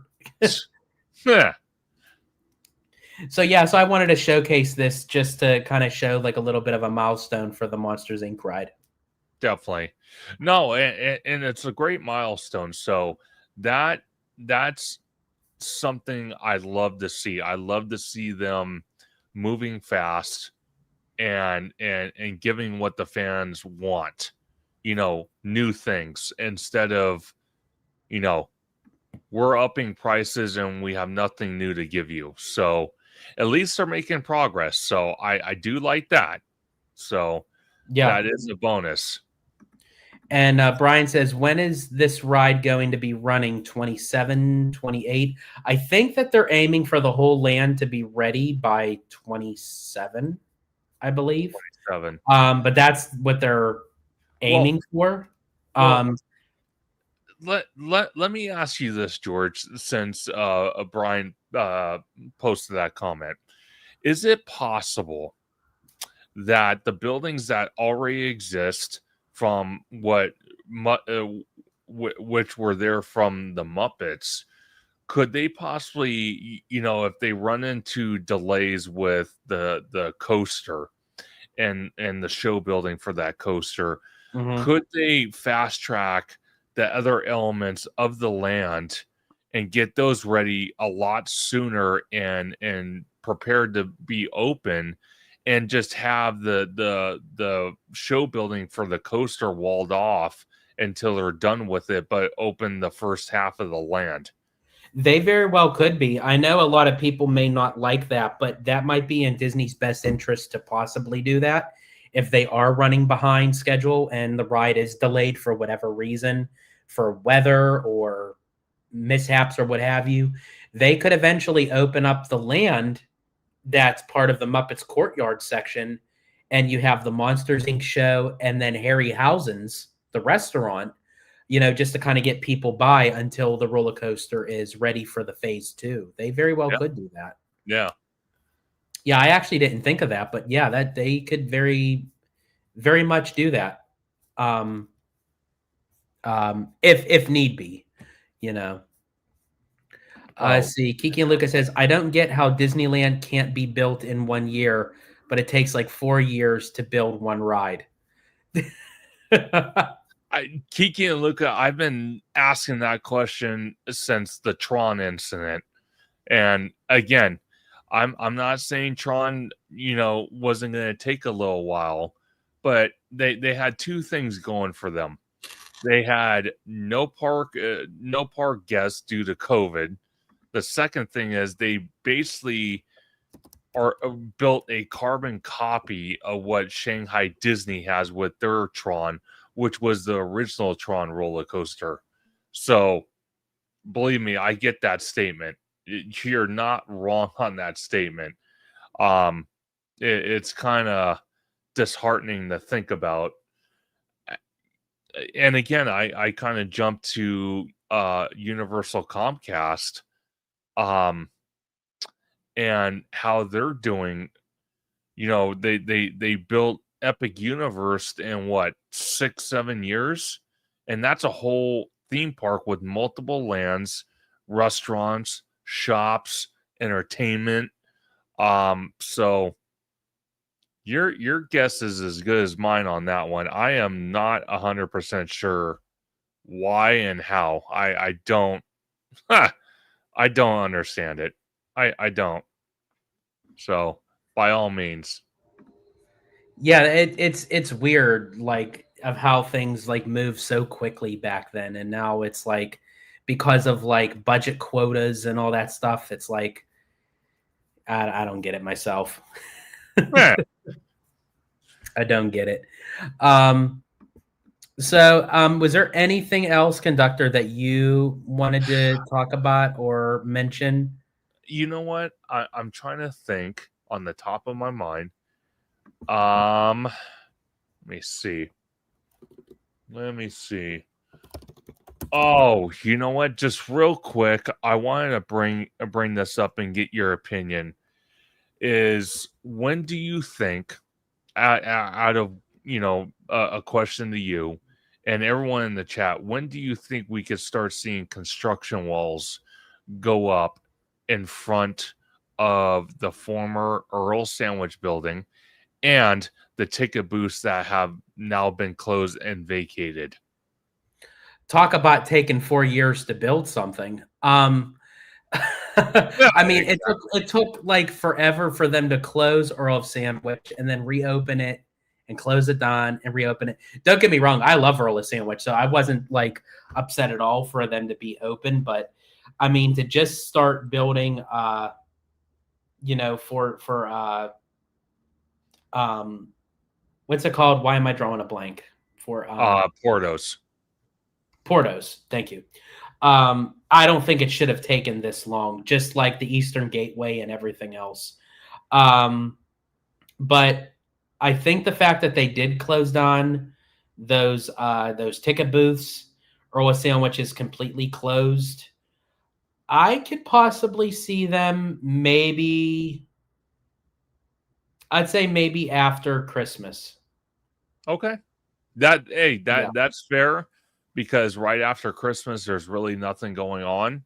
It's just going to delay it even more, but you got to do what you got to do. Personally for me, I'd just do the Comcast move and say screw the holidays, just throw construction walls up, throw a couple of excavators in there and start ripping it apart. But that's just me. Yeah, and Zachary Cleary, basically, what we're saying. My big question is, when is Disney going to build projects a lot more quickly if they're not going to keep their promises for the completion for these projects? There's going to be massive backlash, and that is very true because I mean, Josh D'Amaro got up on that stage at D23 and he told us all these projects. Now, from what I've heard come out of his mouth, and we tried going back to see how he kind of said it, but of how it sounded to me was all these projects were going to be done in 5 years. No way. And I don't know how in the world. Here's the thing, all these projects are moving. Like, I'm going to share my screen right now. This is also from BioReconstruct. And this is actually from don't want the music. Of the work of like Tropical Americas. You could see that the work is moving. And you guys just got done seeing the construction for Monsters, Inc. So all this construction is moving. But here's the thing. If you look around, it's still all foundation. Like, they didn't even go full vertical yet. Yes. They didn't. Like I can't see I can't see the Encanto house yet. I don't see like the skeletal structure of it. Like, I'm glad that they're still working on it. Progress is moving, but is it moving as fast as it should? I'm not so sure. Me either. And to answer Zachary's comment as well, personally for me, this is where Disney gets into trouble. Like George said, D'Amaro gets on stage at the Honda Center, first time ever hosting the Parks panel at the Honda Center. So you had 20,000 people in there, including George and many others, sitting there watching D'Amaro say, yep, these projects are going to be done in 5 years. Well, like George is showing on the screen now for Encanto, there's no way in hell. In Tropical Americas, there's no way. I'm sorry. There's just not. And what goes against Disney is they love, for whatever reason, they love to announce projects. And sorry to say, and please correct me if I'm wrong, but this is just my point of view, give inaccurate timelines for projects on top of that, they'd love to brag on how much the budget for the project is, which is something a company should never do. The only time that number should ever come up is when they're doing the earnings call. That's the only time that thing should ever be mentioned. So Disney, in a way, I don't know why. I've said it a million times over. They love going through red tape, and they enjoy that. Meanwhile, you got Universal Comcast, who doesn't go through red tape, starts building stuff, and won't announce what the name of the project is, won't announce how much it is until it's either almost three-quarters of the way done, or at least halfway done, or even open, and they announce what the budget was for it. But Disney takes a different approach. They like to sprawl projects out per quarter to probably save on cost and whatnot. But again, maybe I'm just biased with Comcast, who says screw budget. We want to bring new experiences to our park, and we want to give guests the satisfaction of paying our prices to experience new things. And we don't care how much it costs, just build it. And they immediately start. So I don't know. Maybe it's just me. Maybe I'm just biased towards Comcast, but I cannot agree more with George and Zachary. I can't agree more with you. It takes forever to build projects for Disney, and they personally, for me, they need to zip their mouth when it comes to bragging about how much the projects cost. They need to stop that, and they need to stop. Yeah, for me, I really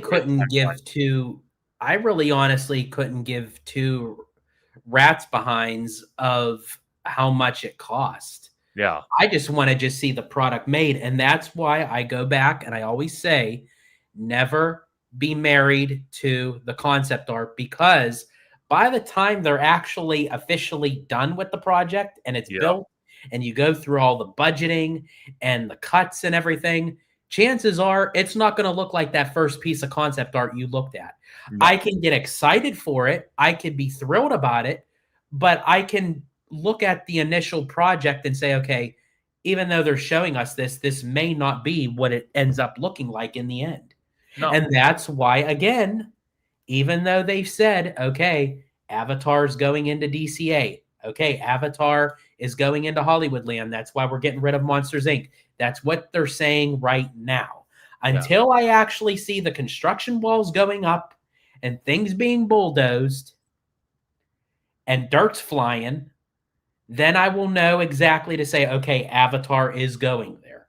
And even to then, and I've used this reference many times before, and it bears repeating, and I'll say it again, folks. I was at the first D23 Expo ever back in 2009. And at the time, Parks chairman Jay Rizzullo was on the stage. And he was mentioning about a new Fantasyland, expansion coming. And they mentioned the new Fantasyland. Sure. And it's all about more of the princess meet and greets. And it was Cinderella's French chateau and the cottage of Sleeping Beauty and the Woodland Hills and everything. And at the time, Tom Staggs went after the fact that he replaced Jay Rizzullo, and he said, this is nice, but I have two young boys. They're not interested in all these princess meet and greets. So they had a compromise. And the two areas where Cinderella and Sleeping Beauty was supposed to go, that became the Seven Dwarfs Mine Train. Snow White's Scary Adventures came out, and the Princess Fairy Tale Hall went in. Yep. So but that wasn't initial on the plans.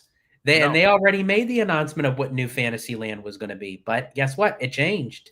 Yeah, exactly. That's why I said earlier with the Downtown Disney project about that massive hotel. That's why they closed ESPN Zone. That's why they closed Rainforest. That's why they demoed the AMC Theater, the Earl Sandwich location and all the little shops in between, because they're supposed to build this humongous, resort hotel that was supposed to be contracted out by a contractor that builds hotels for Las Vegas. And right when the bulldozer showed up, they canceled the plans. So again, that's just another prime example of that. Yeah, absolutely. And we got Fanny Bat in the house. Welcome in, Fanny Bat. So glad you're able to join us. And they asked, do you think they do it so fans start saving for their trips? It might be a strategic move on their part. It's possible. It's possible. But like I said, it all comes down to what these theme parks can offer the guests for the price they're offering.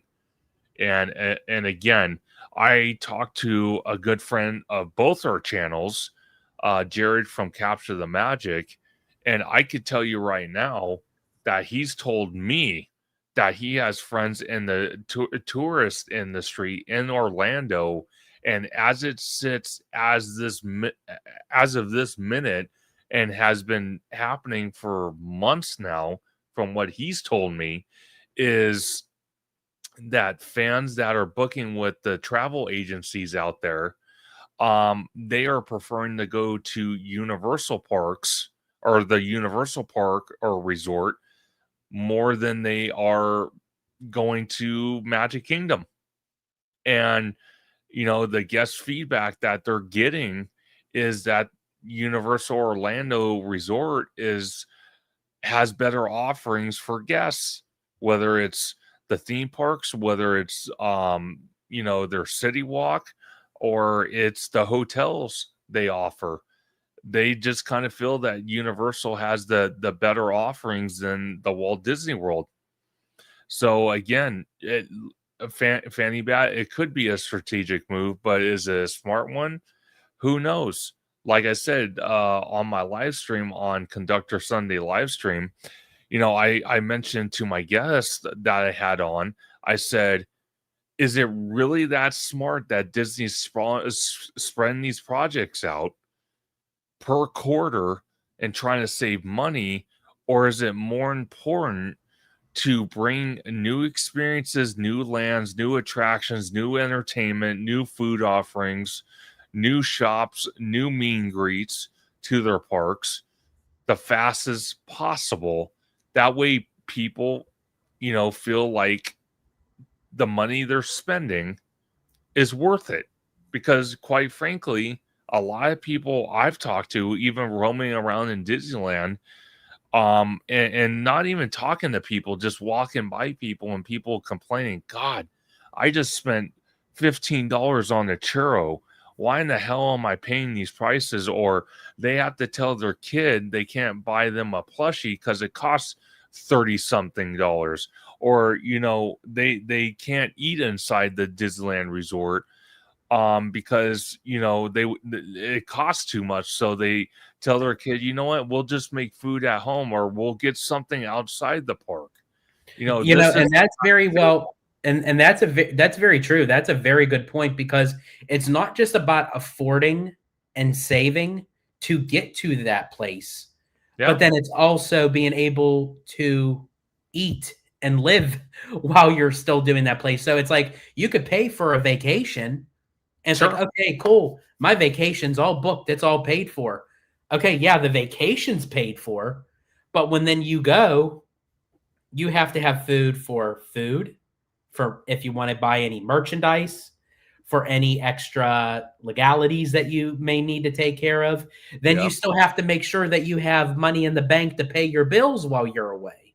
Exactly. So it's like there's a lot of strategy for the consumer to do. Because the prices just keep going up and up. But I wanted to show another. Again, BioReconstruct does great work.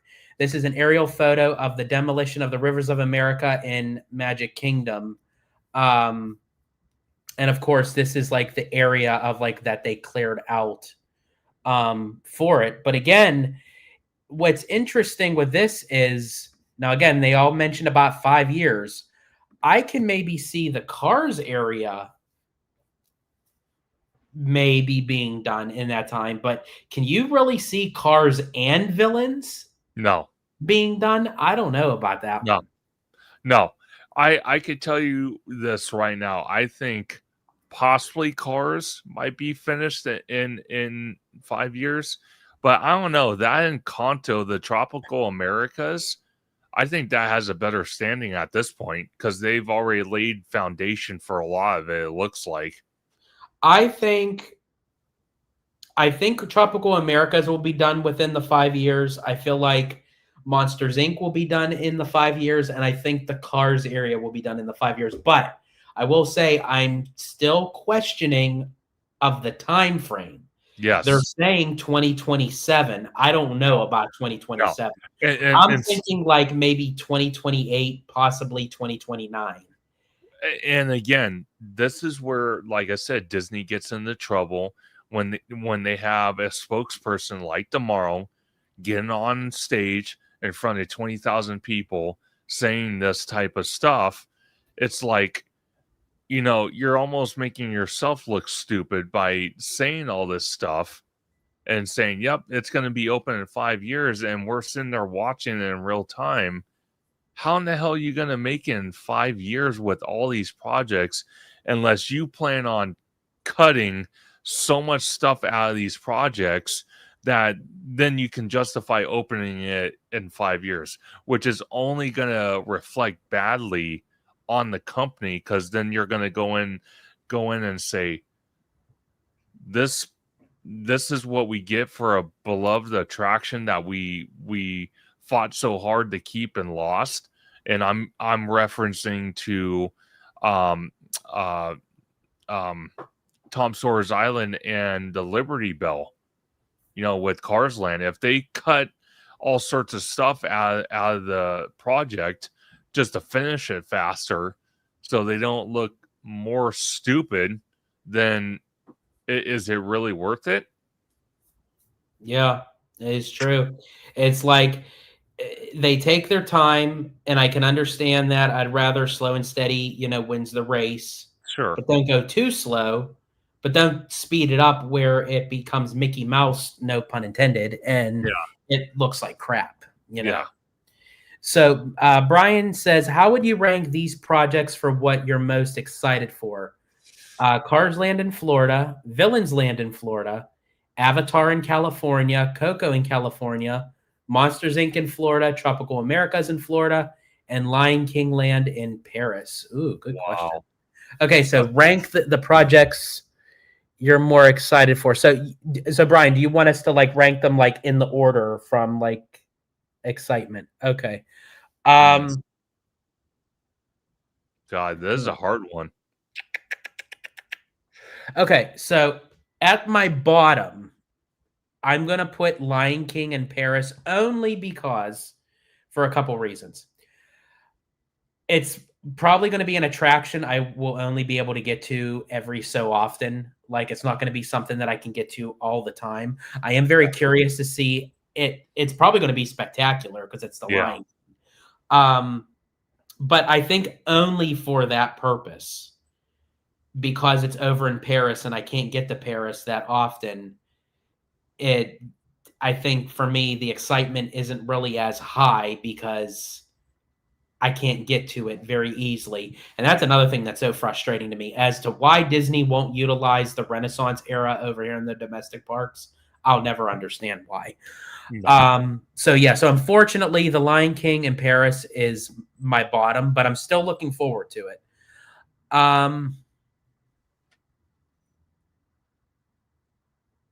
Then I would say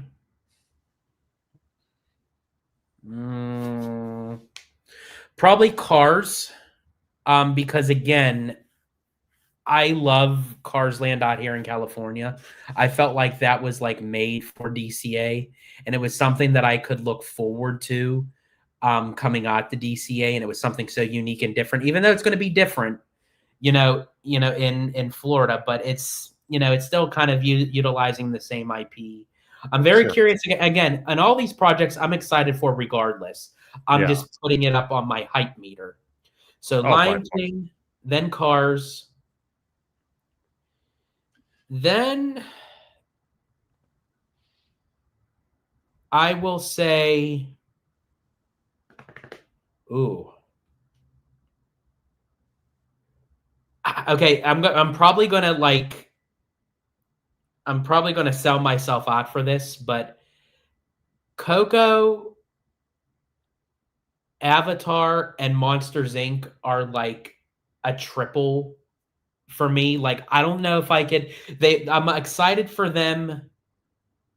Um, I'm excited for them like all in the same way, but for Uh-huh. different reasons. Like for Monsters Inc., I'm excited for Harryhausen's the show, and of course the door roller coaster. That's going to be awesome.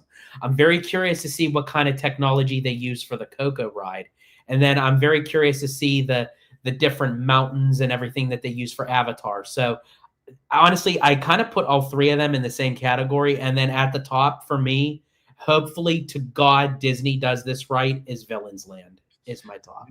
Okay, so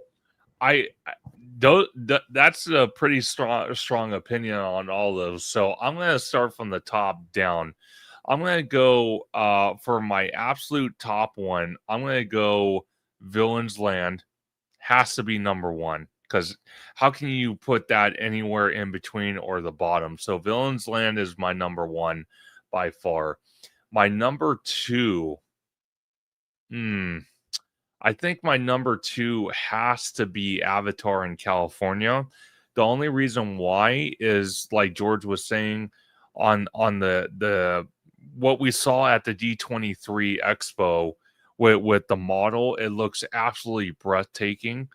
And the added bonus that the Animal Kingdom does not have, we will be able to experience our Avatar at night with the bioluminescent lights, which Animal Kingdom cannot have because, they share it with, a safari park with animals, so they can't have the park open that late. My number three, ooh, my number Really quick, I'm so sorry. While you're thinking of that, I left one out was Tropical Americas. That one would be above Cars, okay. because I'm curious about the land, but it's basically another rendition of Indiana Jones, which I think is going to be great. But again, I love Indiana Jones out here. Again, it was for a purpose to come out to Disneyland, Sure. and it's basically the same ride vehicle and everything. I am excited to see what they do with Encanto, but Encanto really wasn't my all-time favorite Disney movie, so I don't really have like a full connection with it.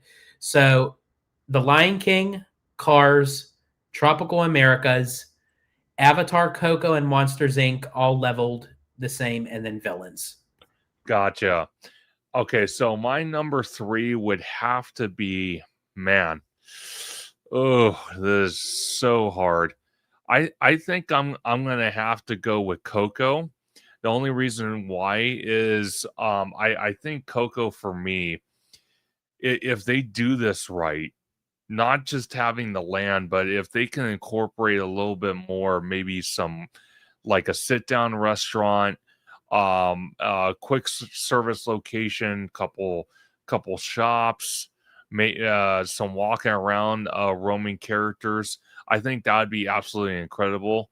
And from what I've seen of the Shanghai Pirates, I'm super excited to see that come to the Disneyland Resort, and for Coco to be part of that. So I cannot wait.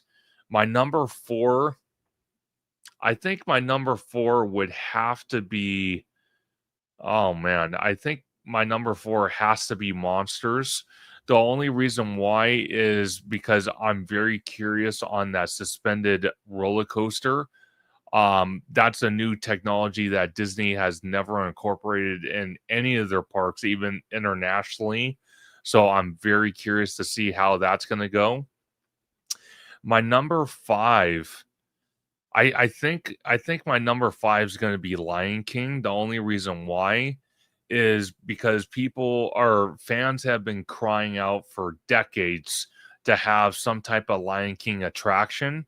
I think Disneyland Paris is going to do a phenomenal job with the Lion King attraction, and possibly other elements to kind of comprehend with the Lion King attraction. So I'm super excited about that because we saw we've seen little clips here and there of what the world of Arendelle looks like with Olaf roaming around. So I'm super excited to see what the Lion King attraction is going to look like in the surrounding area of the Lion King attraction. See if they incorporate more of the Pride Rock into that area as well. And I think I think my number 6 would have to be Cars Land, because I do agree with George.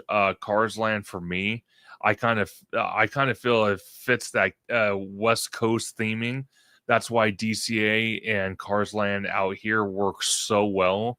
I think it's just going to be kind of weird to have a Cars Land in back east, because it really doesn't fit that type of environment.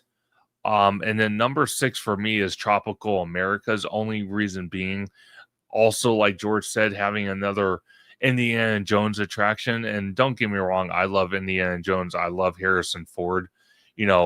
So I just kind of feel that Tropical Americas, it's something interesting I definitely want to check out eventually, but it's not something like I'm going to be running to compared to like Villains Land or even Cars Land, because Cars Land I kind of want to see how they incorporate that, even though it really shouldn't belong there at all.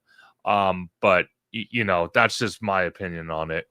Now here's the thing too. Now this is very interesting, and Brian, thanks again for your question with the ranking. That was actually really fun. I'm curious to see if your ranking though changes once you actually experience the Walt Disney World parks, because with Tropical Americas, it's definitely a real life kind of land where it'll fit in with the park organically and Sure. in nature and everything. So aside from like the rides, because yeah, I do agree with you. Like the Indiana Jones ride, it's probably going to be great. Huge Indy fan, but again, I just resonate with Indiana Jones out here in Disneyland, and also to the fact that Abby's dad did work on the ride vehicles here over for Indiana Jones. That's awesome. But again, yeah, putting it over in Animal Kingdom, I don't know.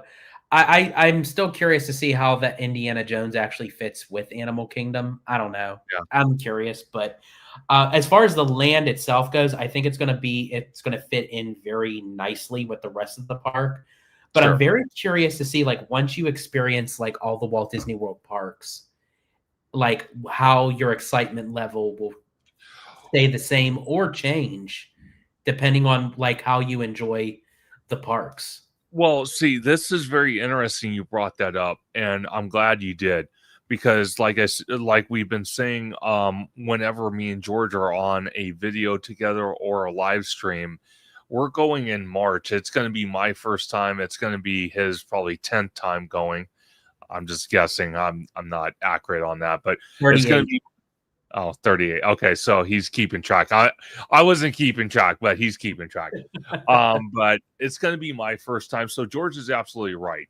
My perspective is going to change more than likely, and it's going to change again because George and I are planning to go back out there once a lot of the stuff is open. So it might change again, and it probably will.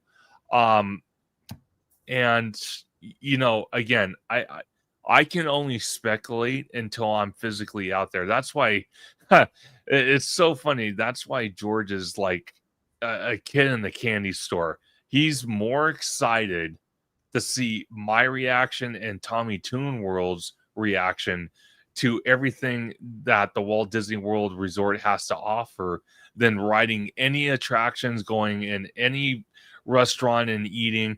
He's more excited than anything just to see our reaction. I am. I really am.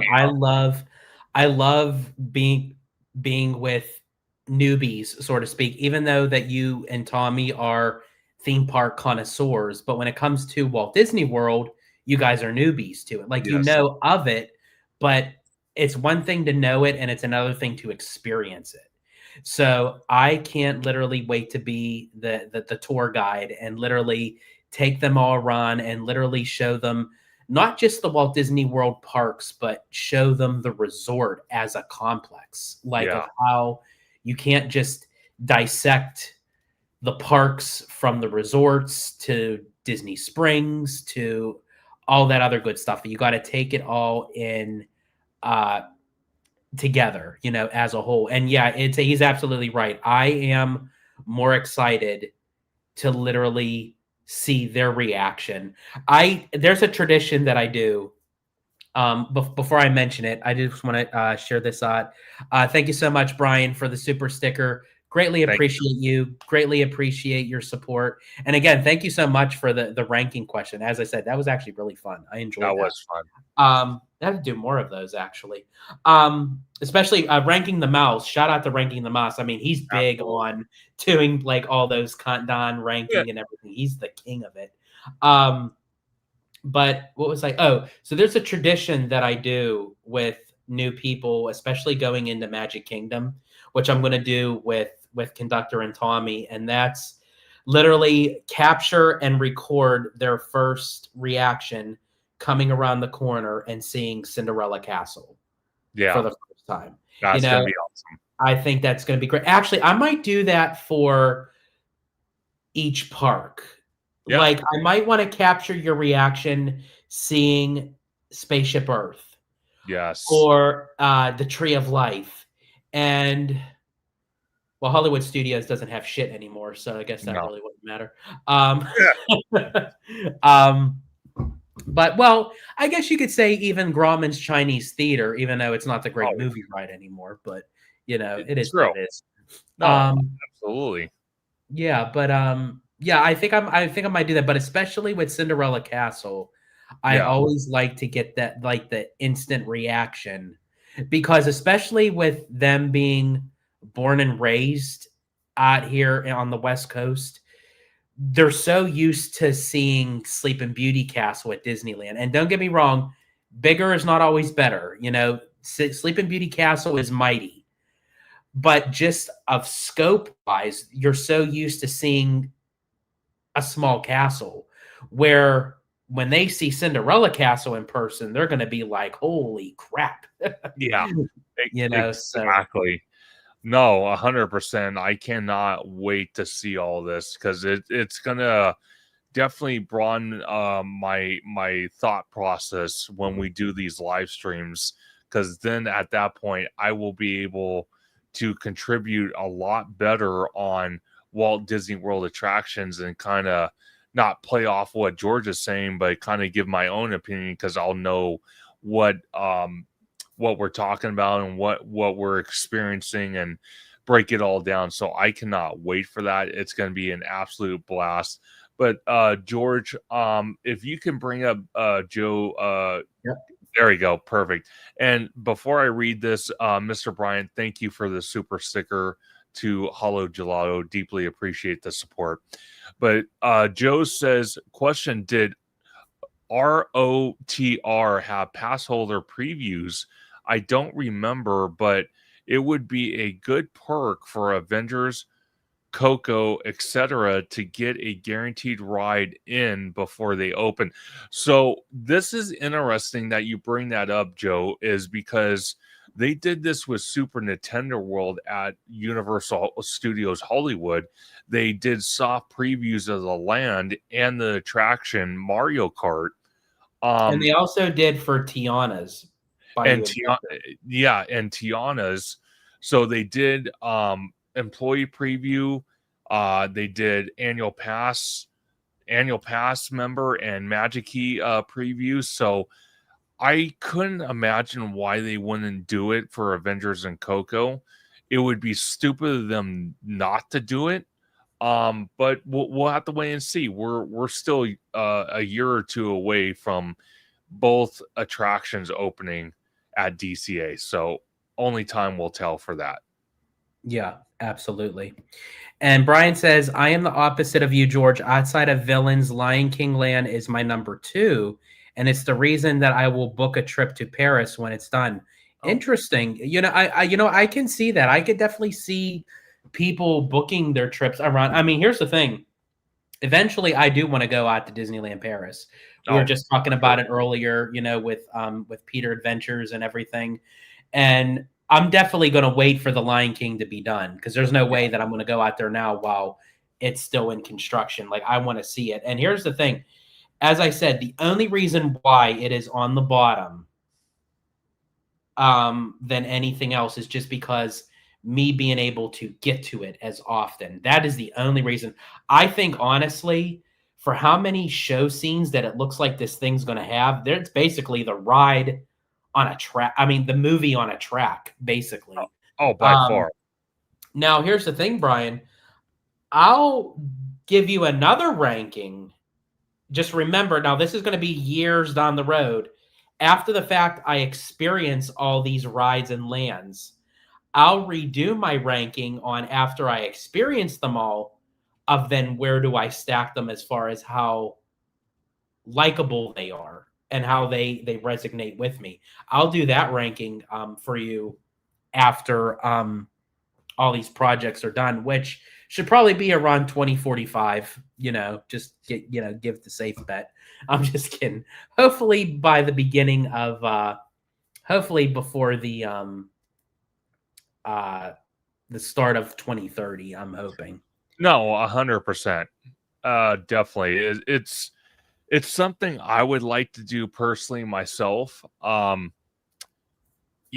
see Disneyland Paris, and experience not just the Lion King attraction, but experience, Discovery Bay, and the world of Arendelle, and, their versions of the Cinderella's castle,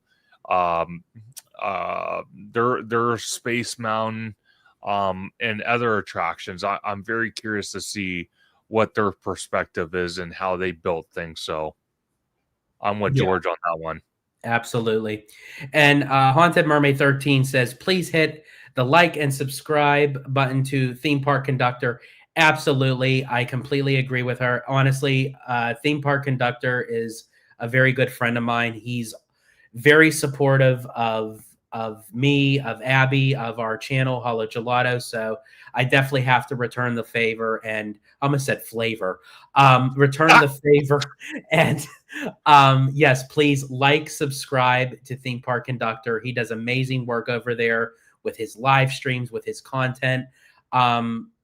Pretty soon, we're going to be doing a lot of content, even more content together, especially with the holidays around the corner and our trip in March. So you're going to see a lot of collaborations between our both channels. And actually, while I'm on the subject too, Conductor, not even just as from a content creator to another fellow content creator, but just as a friend to a friend. Thank you for being my friend, through everything. And I greatly appreciate you just as a person, not as a content creator. So thank you so much. No, absolutely. And I return the favor to you and Abby. I could not be more happy to not just be a content creator, but to have such a great friendship with you. Because I know when I first met you, you were still living in Pittsburgh. We only met on camera, never in person. So when you moved to Southern California and I finally got to meet you in person, what a wild, wicked adventure that was. The first day I met you, hanging out at Disneyland, I could not be more happy to be your friend, to be a close friend actually, and to do all these videos where your community and my community come together and we just have a great old time. And the proof is in the pudding. We are at the 3 hour and 54-minute mark. This is what we were talking about, folks. Me and George can do 4-hour live streams like it's nothing. It's literally crazy. Yeah. I don't think, honestly, we could ever go back to just doing an hour, because I honestly don't think it's physically possible for you and I to do an hour live stream together. I don't think we could. And I don't think we would be able to fit everything into it. No, we can't. So on behalf of myself as theme park conductor, my heart goes to our friendship and continued friendship for decades and decades to come. Well, thank you very much. I greatly appreciate you and everything. Of course, Mademoiselle. No one would get this joke unless you actually follow Hollow Gelato. Oh God, Two here we straws go. in a drink. Of course, she throws that in there. Of course, Yep. you throw that in there. Oh Lord. But in all seriousness, conductor, yes, same back to you. Like, I appreciate you. I appreciate your friendship, and hopefully, I give that same back to you as well. So absolutely. But yeah, for all of you who want to know what two straws in a oh God, I have it as a short, but it's also part of our Festival of the Holidays Day 1. Definitely check that out. Huh. Oh God. Let's see. Kiki Aluka says, I can literally drive home, eat dinner, take a dump, take a shower, run a few miles, and you guys will still be on. Yeah. Kiki Aluka, you're not wrong about that one. You are not wrong. That is very true. Now that needs a t-shirt. That literally needs a t-shirt right there. Yeah. I can literally drive home, eat dinner, take a dump, take a shower, run a few miles, and you guys will still be on. That needs a t-shirt. Hey, why not just add the cherry on top and say grocery shopping? Yeah, you could probably do that. Yeah. You can go grocery shopping, drive home, put the groceries away, cook dinner, eat dinner, take a dump, take a shower. Good God. Kiki and Luca, what an interesting comment. Oh my gosh. Oh my gosh, that's hilarious. Oh man. And then I want to, since we're kind of going towards the tail end here, I wanted to shout out to everyone that has supported Hollow Gelato tonight, just not by watching this live stream and all of their content that George and Abby do for the channel, but everyone tonight that either supported George by doing channel memberships or the super stickers or just super chats in general. I want to thank everybody for supporting Hollow Gelato. Again, George does a lot of amazing content, and we're actually going to do more content starting tomorrow because I'm meeting up with him in Disneyland. So we're going to do some content. And then, Thursday, we're going to be at Universal to check out Five Nights at Freddy's 2 at AMC. So I'm sure we're going to do an out of theater reaction, and that'll be my first one I'm going to be part of. And then we're going to be covering content at the Takeover event. So it's just like, it's going to be a lot of content with me and George. Two straws. And also, too, tomorrow, we're going to be doing a very special dinner at Disneyland. It's the Mickey's Christmas Carol feast over at Storytellers at the Grand Cali. So I was able to get conductor and Mr. Tommy Toon in to join us for that. So obviously it's the first of its kind for this year. So this is all going to be new for me too. So it's going to be great to see. Basically, it's I guess like a buffet style kind of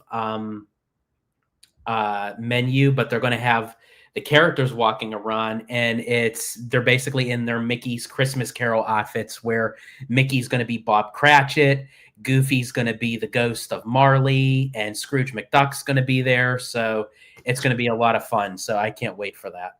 Oh, me too. It's going to be great. Absolutely. But again, I actually want to echo conductor what he was mentioning.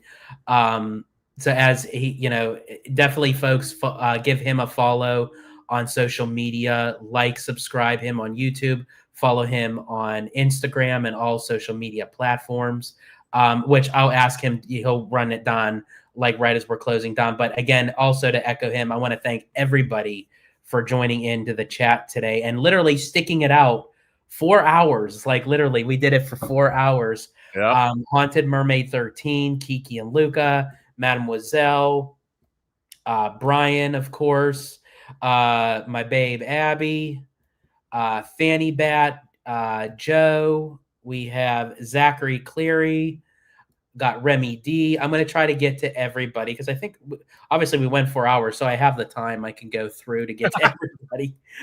We got Tones. Let's see. Who else do we got? I don't want to miss anybody. Nope. Yeah, look through the chat. Let me see. I got to go like all the way to the top here. Chris West. Oh yeah, Chris West. Yeah, see, I think they were. Yeah, they're more further up. Yeah, Chris West. Jacob Weller. Jacob Weller. Why is it skipping on me like that? I don't know why it's doing that. Okay. So you're going to keep on going. Cool God 212. And thanks again for giving Mr. Theme Park Conductor the super chat. Giant Peter Adventure. Lucas and Disney. And a shout out to Lucas and Disney and Kiki and Luca again for being members of Holo Gelato for 2 months. Greatly appreciate you.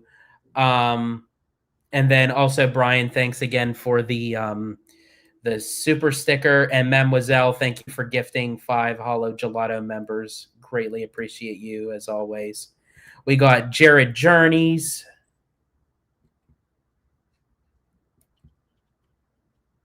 I'm getting there, folks. I apologize. I just wanted then also in the chat, we have Theme Park Conductor. I don't know who that is, but... Yeah, there's some random dude. I don't know. But yeah, I greatly appreciate him as well, speaking in third-party terms. And I think that's actually everybody. Actually, Conductor is the caboose coming up here. But yeah, I want to thank everyone. We surpassed the 4-hour mark. And I think we're wrapping it up here. I think we covered everything that I wanted, and then some, actually, of what we covered with everything.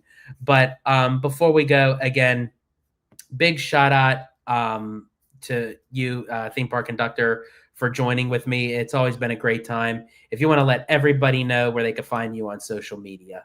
Absolutely. And shout out to George from Holo Gelato for sticking around for 4 hours, and everyone in the chat, absolutely amazing. Shout out to especially Haunted Mermaid 13. I don't know if you're a former or a current cast member, but my heart and prayers goes to you because dealing with people and customer service is never easy. So you know exactly what I'm talking about when it comes to that. George even knows what I'm talking about, but yes. You can find me on YouTube and Blue Sky at Theme Park Conductor. You can find me on Instagram at theme_park_conductor. You can also find me on X at Theme Conductor. You can find me on TikTok at Theme Park Conductor 1. And you can find me every Sunday on Conductor Sunday live stream, whether it's either 5 or 7 p.m. Pacific Standard Time, where we have amazing guests like the one and only the Disney Italiano from Holo Gelato with his spicy Italian opinions. You never can miss that. And ideas that are wicked, which I won't get into. But, you know, we also talk about... You're in trouble. No, but we talk everything from Universal to Disney, and we talk about the speculation about the parks and rumors about future attractions and where they can go, kind of like what we did tonight. And then just to let everybody know that is watching, I do have a channel membership subscription on the channel. More content is coming to that members only. And then once we get to a certain amount of people for Theme Park Conductor members, I will start be doing live streams. And I can promise you my first guest on one of those only member live streams is going to be George. And I can promise you things are going to get a little spicy. Things you wouldn't, yeah, because anytime not here on here. Yeah, absolutely. Because anytime like someone says it's a members only video, it's like, okay, now I could like let my hair down and like get a little bit wild. So yeah, if you definitely want to see the wild side of the Italiano, please definitely become a member of Theme Park Conductor, because again, yeah, I will be on there letting it loose a little bit. And also feel free to become a member of Hollow Gelato, because again, there's going to be a lot more other content going on there as well. And then we also have joining in Sean Williams. Welcome in 4 hours. Wow, hope y'all are doing well. Absolutely. Other than my butt being numb, but you know what? It was worth it. Honestly, that 4 hours was, I enjoyed every single moment of it, because honestly, Conductor and I, like, we could just go back and forth like with the conversation and just keep it going, and it's always a great time. But in any case, Conductor, thank you so much for joining, and for everyone who has joined the live. As we mentioned before, this is Mr. Theme Park Conductor. I'm George the Disney Italiano, and as I always say in Disney Italiano fashion, stay safe, stay healthy, stay Disney. Italiano out. And so is Conductor. Choo choo.